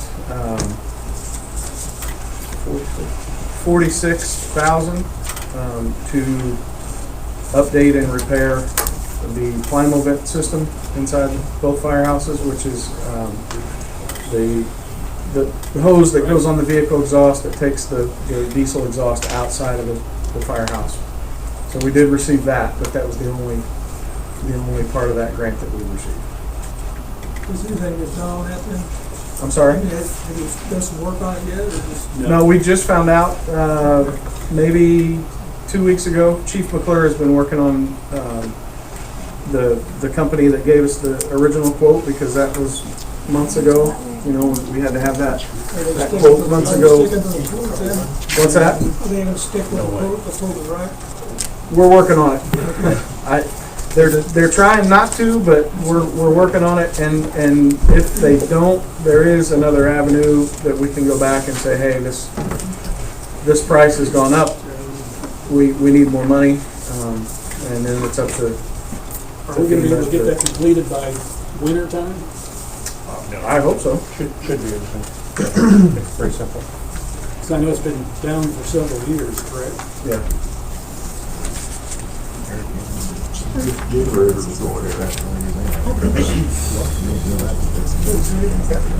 Did you go over the budget for page 4? I didn't. No, not yet. Oh, so you voted in, you guys are confusing. So you voted on the, I don't know where to get an answer. Well- Okay, page 4, got a question, go ahead. well, I just have a statement. It would have been nice to get an update on the roofing situation. What's going on with that? I mean, it appears like nothing is, and our township is out a lot of money. I'm gonna give you the And same thing I got. We would normally be getting interest on that money. Well, don't tell me anything about it, I don't know. I can't see Scott, because he's never here to see. Well, I can't get it either, I mean, the stuff's sitting out there, well, the other station, part of it's here. The other was supposed to have everything there, but it's being damaged, so it's not worth a darn anyway. Well, we might have a lot more extra legal fees next year too, with all this mess going on. Yes, that's what they're talking to a lawyer about. They're not telling us what's going on. Are they talking to a lawyer? I mean, what's happening? I mean, something should be moving. We'll ask the designee when she comes back if there's any, been any legal bills in connection with that. I mean, the last official thing I had an email from, and I read it, and Right. that's what I had, that's all I had. I haven't had that now. And that was, I think, in March. Yeah. And I think Larry spoke I to. spoke to Mr. Haynes on April 12th. He assured me all the material would be here by the end of that week, and I'm still waiting.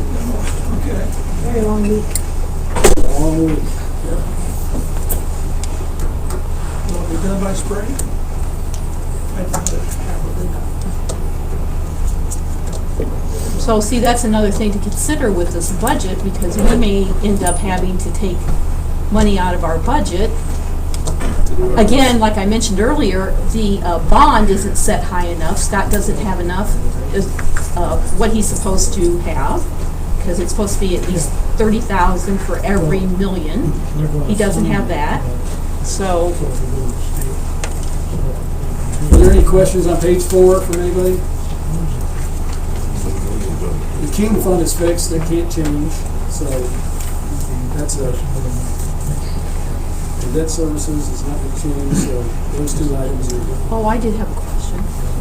Didn't that financial advisor say something about, well, I know he did, about not having the debt service, and that was gonna be moved out of there? He had mentioned that at one time, but I'm not sure what that's all about. Because we still have it in there, and yeah, he was saying if you took it out, with these levies and stuff, it would help our township, and it's still in there, so Debt service is set at 0 on page 4. under services and charges, fire equipment debt, 161,000. correct. 161,000.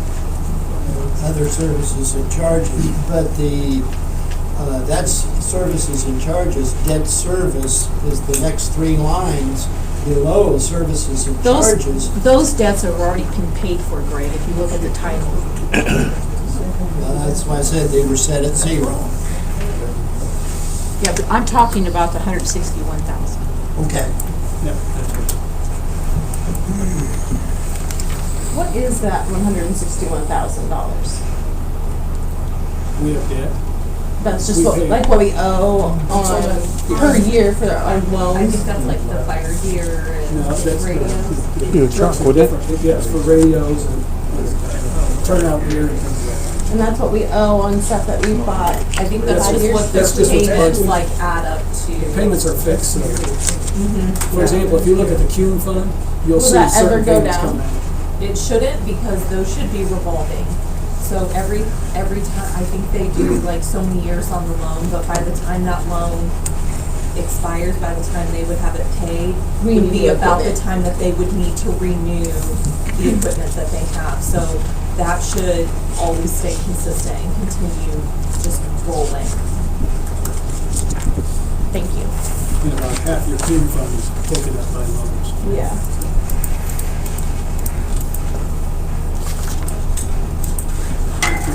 Is there no way to pay for that stuff outright and get it cheaper, or If you got the money, We just don't have it in the budget. just not cash on hand?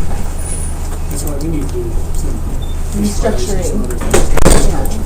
Yes. Fundraising. Yeah. I mean, there's lots of ways to make money without raising taxes. Kristen, those are usually big purchases, like a $500,000 fire truck. Right, I'm tired of buying fire trucks. Yeah. But I'm talking about equipment, things that we actually need, because I didn't feel like we needed that ladder truck, but that's a different day, different story. Right. And like, But when you go to buy a big purchase like that, you can't take that out of your operating fund. So that's a fund that's generated statewide, and everybody has one, where you can purchase and not affect your general operating.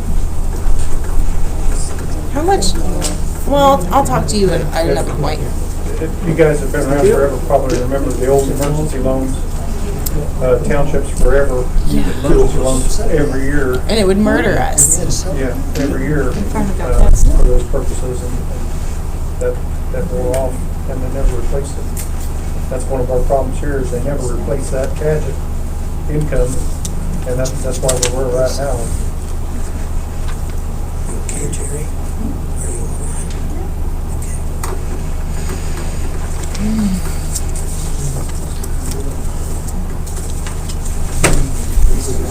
So what happens when we get those insurance renewals and that our premiums are definitely going to be skyrocketed? We've made at least 4 to 5 claims this year. I have no clue what our new. Well, even if you don't know, I mean, you do know you got them, but you don't know yet. You haven't reviewed them. That's fine.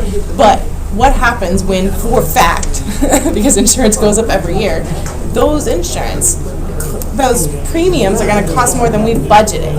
What happens then? How do we pay for that? Do we just overspend the budget and then No, you can't overspend the budget. there'd have to be an additional appropriation somewhere? Okay. If there's money, but you might not have any money to do an additional Right. appropriation. Yeah, I get that. That's why you gotta set your budget at the right amount. Absolutely. This was not good budget. No, it wasn't. This was, But and I've already expressed my displeasure with it, with the trustee. So, and he and I have had discussion on it, so, during this meeting. Move it along. I do sometimes, when I've got an issue. I can't, I think that's not a full-time Quiet. salary resolution. Trustee. Order. It, We're It'll be 22,000. gonna have to study this. I haven't seen it until today. I wanna look at it. We'll take it up at the next meeting. I just want to say with the salary resolution, you don't even have to pass that, implement that until even the beginning of 2023. You don't want to, but anyway, besides that. What did you want to ask about the roofing thing? Oh, yes. Denise, do you have any idea how much we paid out in attorney fees so far on the roofing? And do you have any general updates? Rough estimate? I couldn't even get your rough estimate, to be honest with you. So we got been paying the lawyer to look into that, If he's involved, yes. if he's involved. I mean, depending on what he does. Is he involved or not? You don't If know? I see a bill and he's on there, then I have nothing to do with any of that. Who does? It's between Scott, the roofer, and the attorney.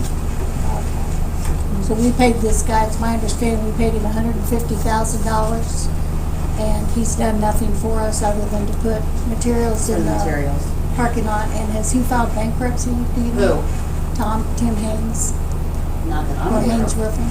Not that I'm aware of.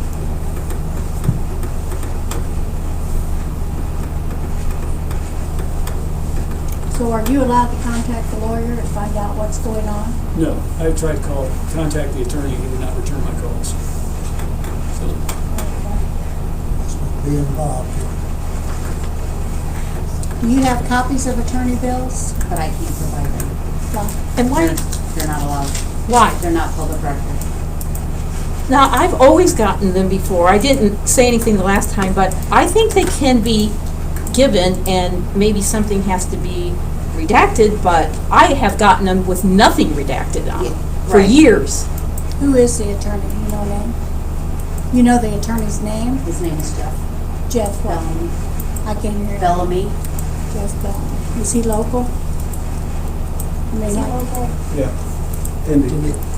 He's Indian? He's got an Indian. I think so. Denise, is the attorney fees gonna be paid by, with public money? For, Yes. for which part? The roofing, for what? They're all, Well, everything? the attorney fees, The attorney's paid by public funds, yes. well then why can't we see the public I'll be more record? than happy to ask him that. I can ask him that. Yeah, I'd like to see the ruling, the state ruling, while we can't, because like I said, I've The always attorney that's gotten them. handling I the don't think roofing you can problem. have. All I wanna know is the amount that we're being charged. Yeah, which, I can get that. Well, I think we need to know. At this point, His legal bills are not just, they're, Well, we should be able to see how much we've spent because there's only $18,000 budgeted from last year. yeah, that's what I told her, I can get that information. And there was some discussion about moving the rest of that insurance roofing money into the rainy day You fund. cannot do that. Why? You cannot hinder the township trustee from spending insurance funds. You don't want to. But that has to be gone through a bidding anyway, and it's supposed to go through the board. He's got a year. it's about up. It was a year ago this month that they inspected the roofs. He's got till, I'd have to, sometime in December is when that money comes It was deposited on December December 13th. in. But, again, it's out of my hands, sorry. Got it. So on December After 1 13th, year, it could go into the rainy day fund. After December That- 13th. That I'm not sure. Who would know You're that? only allowed to move so much into the rainy day fund for the entire year anyways. Okay. Have we moved some? I'm sorry? Have we moved some in this year? Well, we did the transfer. We do a transfer every year. But no, we haven't put any additional in there, no. No.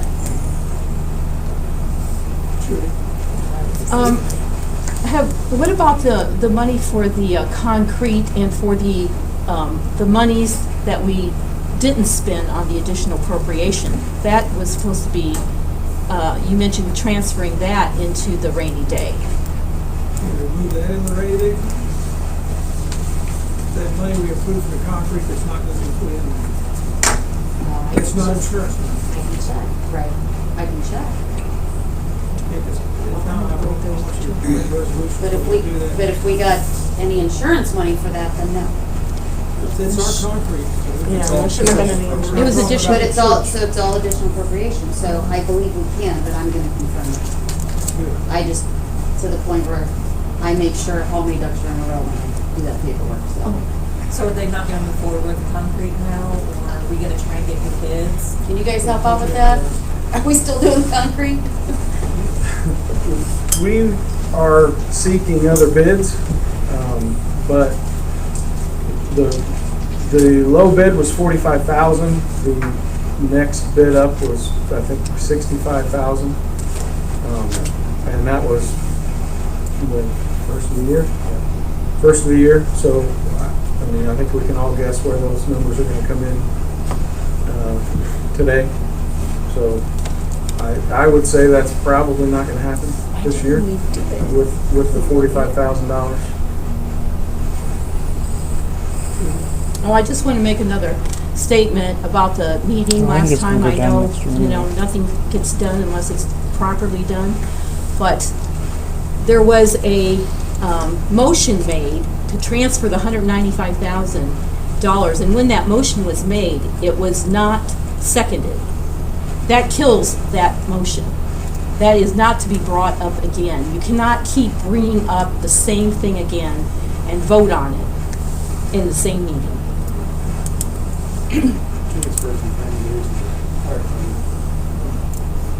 I'm sure the transfer was done anyway, even though it wasn't done properly. Pretty sure I got the form for it too. But it was not done properly in the meeting. A lot of things aren't done properly in these meetings. I.e. public comments. That's here or there. Let's go. Public hearings. Open the public hearing. Public hearing, okay, for the first thing. All right. You got 5 minutes. What? You said you have 5 minutes. Thank you. Yeah, I saw that, so it's picked up. My name is Greg Terhune, and I live in Madison Township. I live in the Morgan County section of Heartland Crossing. It's called the Villas. Last year, the certified budget for Madison Township placed Madison Township at the 25th highest township budget in the state of Indiana. I'm talking about township budgets. I'm not talking about all taxing units, just the townships. I'm only comparing Madison Township against other townships.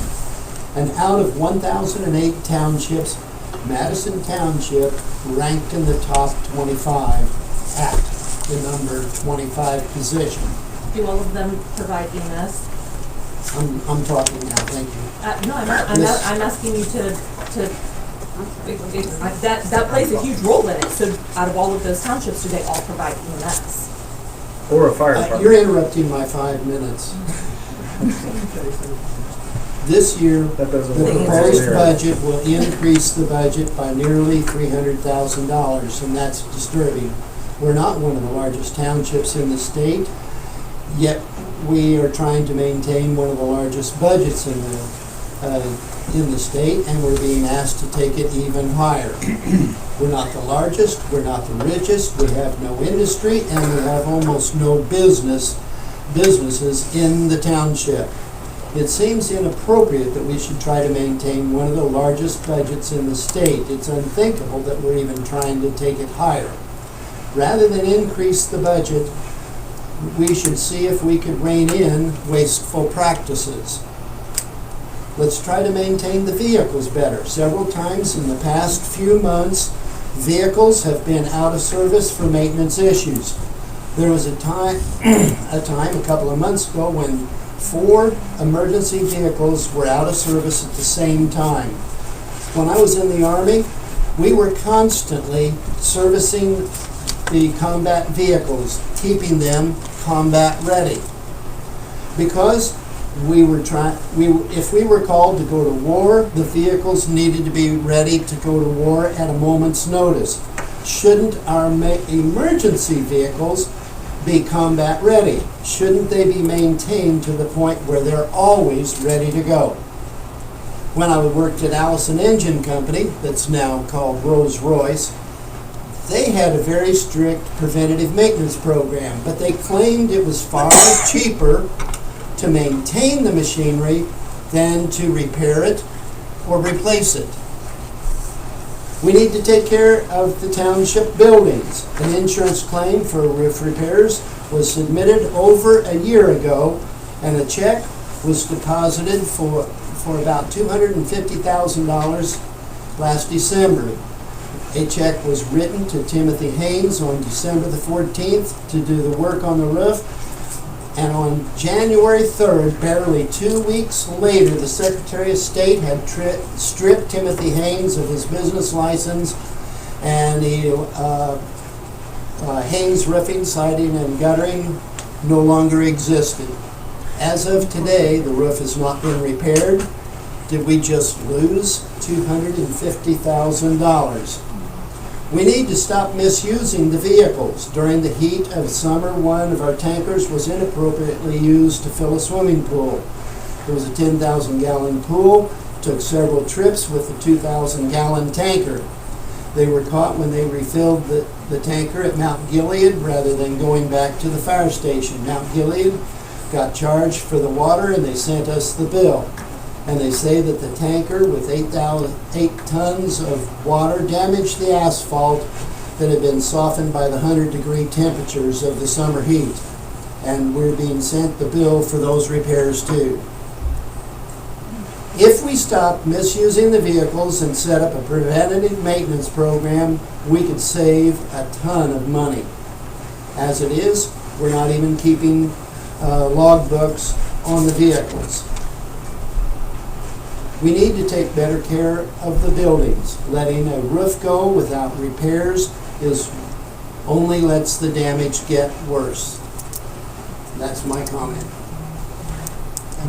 Rather than raise the budget, we need to just take care of our expenses better. What was your comment, ma'am? I asked if all of the I don't townships have records on all the townships. I don't know. So that makes a very big difference. We as a township have EMS coverage, which means we operate at a higher budget because we provide EMS A lot of townships do that. So, no, they don't. A lot of them don't.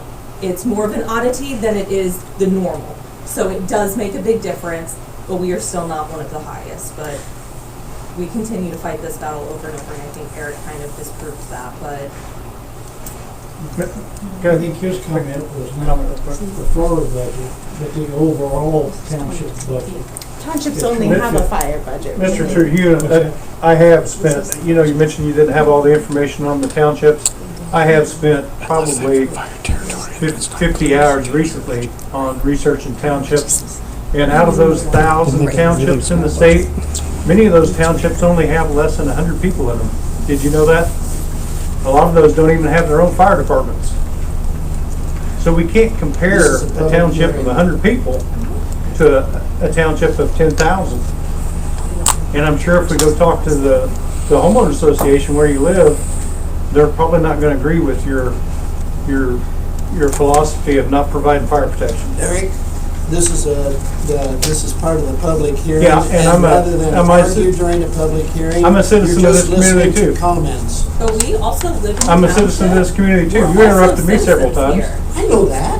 Is that not correct? So we get to publicly speak on it as well. All right, let's stay on focus, folks. Yeah, it's a one-sided conversation, I understand. It Yeah, always right. will be. If it doesn't fit your narrative. Anybody else public comment? Rick? You have a list, don't you? Yeah, Rick, I would like to tell Denise and Eric, Denise, you did a good job when you get nobody backing you. Eric, you did a wonderful job. You should be running the department instead of a guy in Florida all the time. Thank you. He sits there on his phone this entire meeting. He ought to be thrown out of the building. That's all I got to say. At least he showed up. Scott didn't even do that. Who's over? Scott, our trustee, Where's he? he's not here. When's he been here? Who, Scott? Yeah. We could probably I count think on what one you're hand. asking, your fire chief is sitting right here, Well, that's what I'm saying. and he don't open his mouth, because he's never here. He's in Florida most of the time. And we pay him? Sure. Oh, we also pay Scott. He I need doesn't that ever job. show up.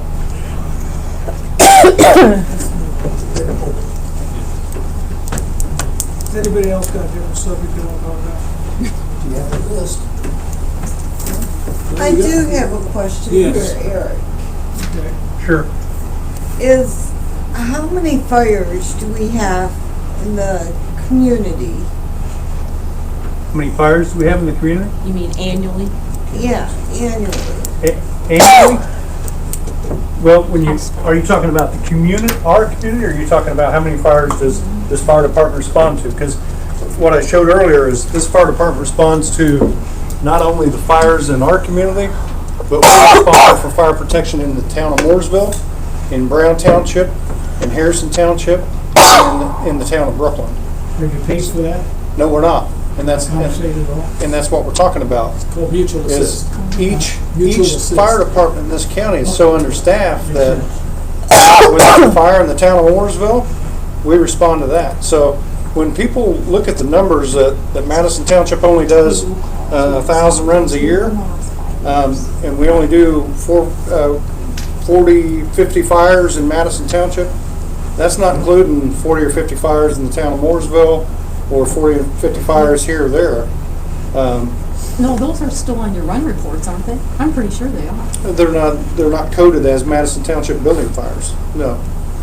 But they're on your, And that's providing we have the personnel. They're showing incidents. You're right. Yeah, there's sometimes we don't have the personnel to respond. We so. had one incident where there were 2 fires in 2 days and we weren't able to participate. Yeah, we have mutual aid partners all the time that call for help and we can't provide it. We had a large fire over in Johnson County where they called, what he's referring to is they called for mutual aid and we couldn't send it. So it's not just a problem here, it's everywhere. And the problem that we're trying to fix here is get the support to help it. When we have people here that don't want the help, you're hurting your neighbors. And to come in here and say, I live in this community of 1,500 people and I don't want help from my fire department, that's fine if you don't. But let me tell you, at Heartland Crossing, we probably do 300 to 400 runs a year just in Heartland Crossing. How many times have we been there today? A couple times today, and I can tell you, I'll guarantee you that I'll walk up there today and I'll probably get 400 or 500 people in this room next week that are going to tell you that, Greg Terhune, I want fire department to respond when I pick up the phone and call 911. And I'll pay whatever it takes to get that service. So I appreciate your response, Greg, but my life and the people that I protect are a lot more important than worrying about paying. This increase that we're talking about, that's going to cost you $50. $50 a year. It's not costing you $5,000 a year. What's the value of your wife when she's having a heart attack? That's the things we got to think about. I'm not here trying to raise taxes. I'm not here trying to buy a pretty fire truck or make Eric Brown look good. I'm in the business of saving lives, and I have to do that every day, Gary. Eric, what I am saying is that we would have a lot more money if we took care of our equipment. Now, there was a run just down the street from me in Heartland Crossing,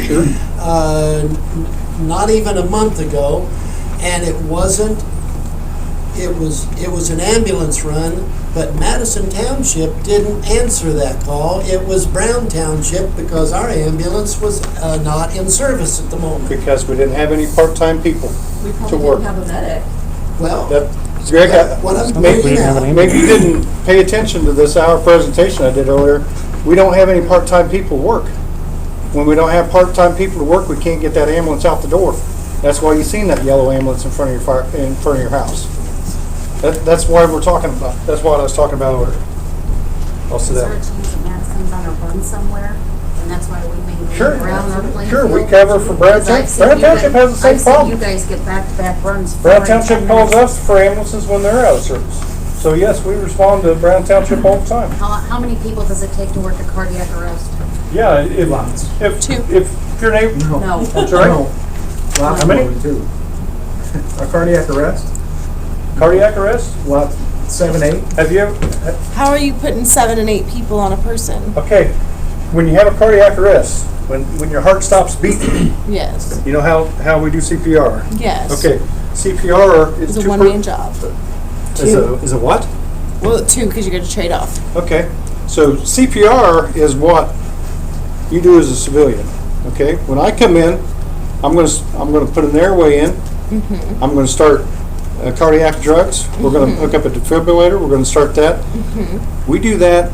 Our hospital protocol is to do that on the scene for half an hour. Mm-hmm. How long can you do chest compressions before you're exhausted? Oh, I know that you trade off, but I don't see it being a 7-man job. A You normal don't response. understand that, that's the problem. We I are would- not trained. My in husband works cardiac arrest. He's got 2 people in his ambulance. Ever. They run vent patients. They do emergency runs. They have 2 When you get home people. tonight, ask him how many it takes to work a cardiac arrest. All And- right, I and will. See what the I'm answer just- is. I just When he don't gets think on the it's scene, 7. when he gets on the scene, ask him how long it takes. A normal cardiac arrest normally takes about 6 people. Okay. Because we don't pick them up, put them on the cot, and run to the hospital. Our hospital protocol now has changed in the last 10 years. The studies have shown that you don't put them in an ambulance and rush to the hospital anymore. The survivability rate of a heart attack now is much higher if you work that person on the scene. If you do that CPR on the scene for half an hour prior to transport, you get that drug, you get the drugs in their system, you get that epinephrine going, you get a rate back much faster. Imagine trying to do CPR going down the road in the back of an ambulance No, going I 60 miles absolutely an hour. understand that. Don't You're sit here and not act like getting I'm attacking you guys. You're not because getting I'm not. effective CPR. I'm actually asking real questions, and I understand that 30 minutes there, you have your CPR and you have somebody administering drugs at the same time that somebody else is doing CPR. Then you swap, and that guy who's administering drugs starts doing CPR, and the guy who's taking his break, he sets up the defibrillator. I do understand that it does take time and effort, and more than one person. I'm not ever minimizing the amount of work and the good jobs that you guys do as firefighters and paramedics. I am not doing that. I am stating that we are in a situation where we are highly understaffed, and we have to do these runs. Sure. We can't expect 7 people to show up to a cardiac arrest because we simply don't have it. So we have to figure out the best possible way to take care of our community with what we have. And that's where And that includes everybody. That's you guys, that's us, that's you guys, that's even Scott, who's not, in my opinion, doing his job. But, like, but we should all be working together to find common ground and a way to make this happen. There is no reason why we should be up here, why we have a trustee who's set up a salary or a budget and Guys, you understand we have no being control petty over to that, right? screw the next administration. We understand. Like, We have no control over that. I know, You know, but I'm just saying, like, so that if we've got a trustee who's gonna screw the new administration on a crappy budget, you guys, or maybe me if I'm elected, and you and Tony need to work together. You guys, we can't, and you have to work with the public. Like, nobody here wants a poor fire department. Nobody here wants our taxes to go up crazy. I think we can all think about ways to cut and be more responsible and fit in the budget that we have. And like, it's getting bad. It's so bad. I thought 2 years ago this township was contentious. That's why I ran. But still, it doesn't get better. It doesn't matter how many available things you have. I mean, we've got meeting minutes out. If she's not posting them, I do. Somebody is. We have, videos of these meetings. It's accessible. We're working towards transparency, but then when we get to these meetings, it's still just a fight, and nobody wants to work together. Hey, let me put this out here, guys. My door is open anytime you want to come in. If there's things you want to know before I want the public to know. It's not about me. No, I mean the public. Anytime you want to know something before a meeting, or if you're driving down the road and you want to know why the fire truck's red, you can come in the fire station and ask. Right, You and don't we have to wait till understand the that, meeting but most people don't have the time and effort to sit That's there and it. ask every single thing. So that's why we should have transparency here.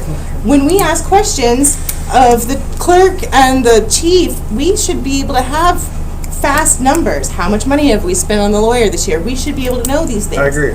And, I agree. I'm in a quandary today. It's frustrating for everybody. I will not say, just. we would get a lot more accomplished if we did not rehash the exact same things at every single meeting. If I did not walk into every single meeting over the last 4 years and hear the same crap spewed at me that I've heard from Trudy and from Greg, we would get so much further. I think Eric's spending an hour to give us actual numbers, legit actual numbers. I got so much more information from that.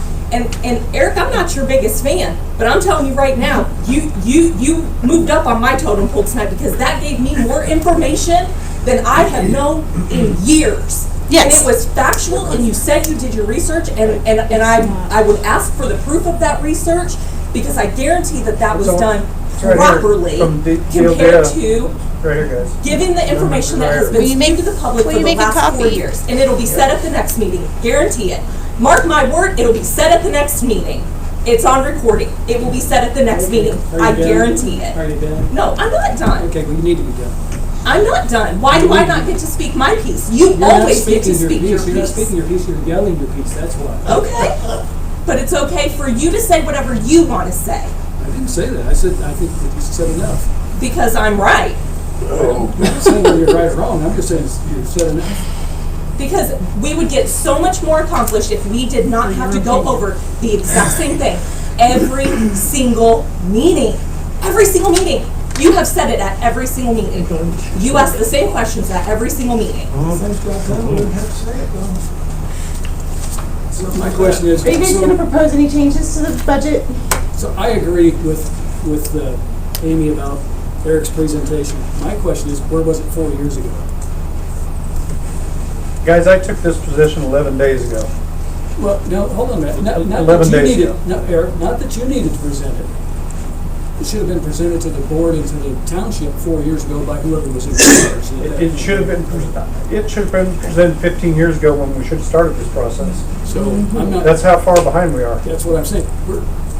We could avoid a lot of issues if we had information like that. But see, it's just like, and I gotta agree with Amy, we rehash everything over and over and over and over. And it's because there's never any change. For example, I even had asked the fire chief at one point if he could come in and explain to the citizens and to the board what each apparatus is designed for and what it does. And it never happened. And what did I tell you when you asked that question? Yeah, but you weren't the guy in charge of that. What did I tell you? What did you tell me? I'm asking you, what did I tell you when you asked about that? I could come in any time, Right. basically. And then I'd do that. And did I start coming in? Absolutely.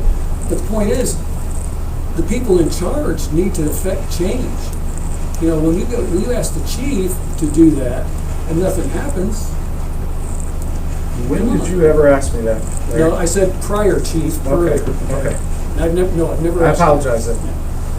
Guys, regardless what That's just an example. one of the peers, there's nothing to hide from the fire department side, as far as I'm concerned. Can I make a comment on that? Sure. Okay, so then, as a taxpayer, I'd like to see quarterly maintenance reports. I want to see exactly It's what. all, I can log on that computer right over there. I want them to be It's all electronic. presented. It's Okay, in the okay. software. That's awesome. I'm glad that it's easy for Sure. you to present to the public and the Sure, board you can come in quarterly. and log in, it's, Have you gotten them? Like, I've requested them twice and not gotten them. I would Larry, like here's to the see problem.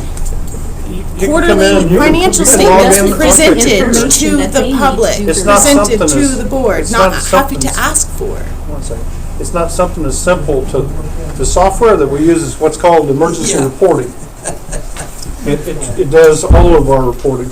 There's a module in it that does apparatus tracking, tracks all the mileage, the maintenance, when you change a tire, well, about everything you ever do to it. If I change a light bulb on it and I put it in there, it's tracked. There's records in there from 10 years.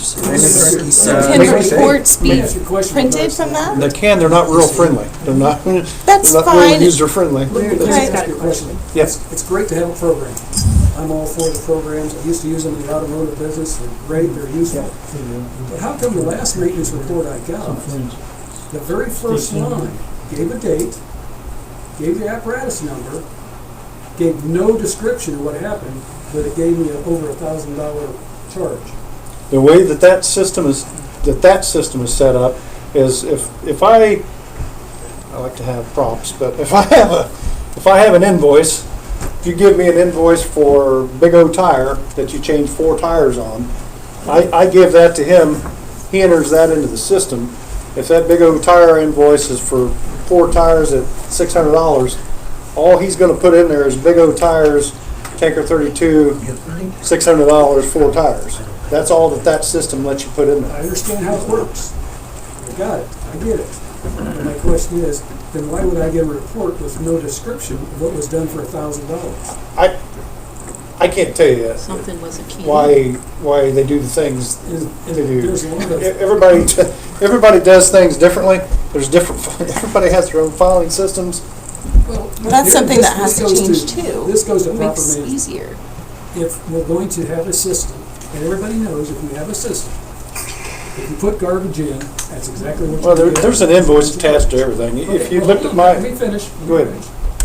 So if you put garbage in, you get garbage out. So if we're not very good at putting in, because we have multiple people putting in, or whatever the case may be, then maybe we need to streamline that process and having one person in charge of that system, if you will, instead of multiple people in charge of that system. Or better training so everybody's Well, putting things in the same way. the problem with that, and we can spend all night doing this, but Yeah. the problem you have with firefighters, and John, help me out, you've been a firehouse forever, but when you have a firefighter working at a fire station where you have 5 different guys entering reports where, you know, I'm only one guy. So when somebody calls me and they want me to come and do something, I'm probably going to tell them if it's putting oil in a truck, you enter it. And if you look at some of the entries, you're going to put it in your way, you're going to put it in your way, you're going to put it in your way. I can't even read yours. And you know what I'm saying. So at the end of the day, I've got Larry's way, Jim's way, Amy's way, and I can't even read what he put in. All I can see is oil, OOOIL. You know what I'm saying. If you're right, if we had a $100,000 mechanic that went around and done all the maintenance. It's not even, you're reaching right now. But I guess what I'm saying is if you had a mechanic We're that gonna did it all, disagree. that did everything. We're just gonna disagree, because there's a way to make it work, and it has to be somebody, see, the problem is, and I think everybody in this room will attest to this, one of our biggest issues is accountability. I get it. I get it. And if we would have somebody who's accountable for that system. This guy back here will tell you that's been my conversation for the last 11 days, and that's something that needs to be fixed right It's now. been my conversation for the last With- 4 years. Yeah. But you have to have somebody in charge, and if he's not getting what he wants, then he has to have the ability to go to that person who's not giving him what he wants and solve that issue by whatever means is necessary or is proven. Is there kind of a standard That- operating guys, that gets procedure back for to- anything in this fire department? Gets back to what I was saying, is we're trying to run a full-time department with a part-time guy, that when you're paying somebody part-time wages to do a full-time job, you get what you pay for. Well, here, let me address that real quick. That's why a personal that's- responsibility. Fire them if they're not doing their job That's why I properly. ran on a full-time fire chief. We'll have a full-time fire chief. And that's one of the reasons, because we need somebody who's gonna hold people's feet to the fire, he's gonna hold people accountable, he's gonna be a leader, he's gonna be qualified and trained, and all those sorts of things, but he's gotta be a leader, he's gotta be organized, he's gotta be able to hold people accountable. And That's make those systems That work. goes, that's business-wide. Unfortunately, this is business. And I know how business works, I've been in management, been in the automotive business for 30 years. I can tell you how it works, but I can also tell you how I fix it. But as far as invoices, there are invoices attached to everything that gets done. There is a system, Chief has a system. Maybe you're not getting what you're looking for, but I can assure you, every purchase, I've had it rammed down my throat before, where's the receipt for this? And there are receipts. Well, Denise can tell you, last year I requested all the maintenance invoices. And Denise was nice enough to print me off all the invoices. for Denise all the- gives you specifically what you're looking for, so. Last year, I gave you a list of all the vendors, and you got me all the What- information yes. that I needed. And I can tell you, I went back and I compared the invoices to the maintenance logs. And if I was working in the management in automotive field right now, as a service manager again, whoever did that report, I wouldn't discipline, I'd fire, quite frankly, because they were that bad. So that does need to be addressed. And as I look through those maintenance logs, we were talking about maintenance on our vehicles, having $50,000 to maintain them. We don't have maintenance logs. We have breakage logs. As the vehicle breaks, that's when we put money into it. We don't do the maintenance unless it's one of the 5 SUVs. Then we maintenance the death out of those. But when it comes to our apparatus, we don't do anything until it breaks. There's no, if you go through last year's maintenance schedule, or maintenance log, I should say, show me one time where engine 31, engine 32, or the tanker, or the whatever, had its oil changed. It does happen. It goes to Wayne Township shops and it happens, whether it's being recorded. I can think I've seen recorded because I've got the. Well, like I said, I have the invoices. Yeah. So I've looked at the invoices, and obviously you look at an invoice, you're gonna see where there's filter and all that stuff. So, I go by what I've seen. But anyway, that's enough.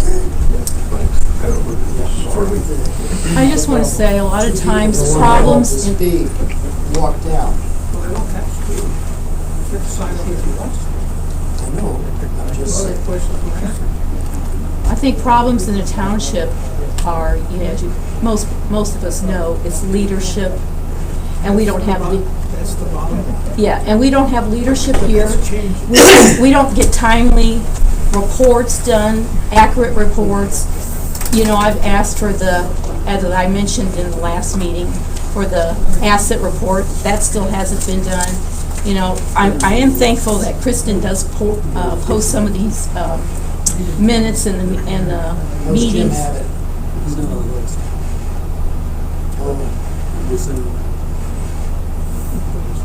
He might not have known. Okay, have we hashed this over now?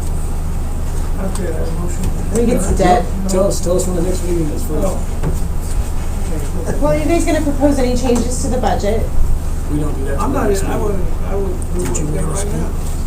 You say you That's have- the next meeting. No, yeah, I would say wouldn't you have to propose the changes now and then No. be presented No. with those changes in the next No. meeting? No. No, okay. Yeah, talk about it. Our next meeting is October 25th at 7 p.m. Oh, I know. October 25 at 7. Okay? I'm really looking forward to January 1. All right, I'll make a motion to adjourn. Hopefully I'll be sitting there. All approved? All in favor? Kristen, Alexander. Is this your pen, Denise? Is this yours? I grew up here. I don't know. My dad's Mike Van Hooker.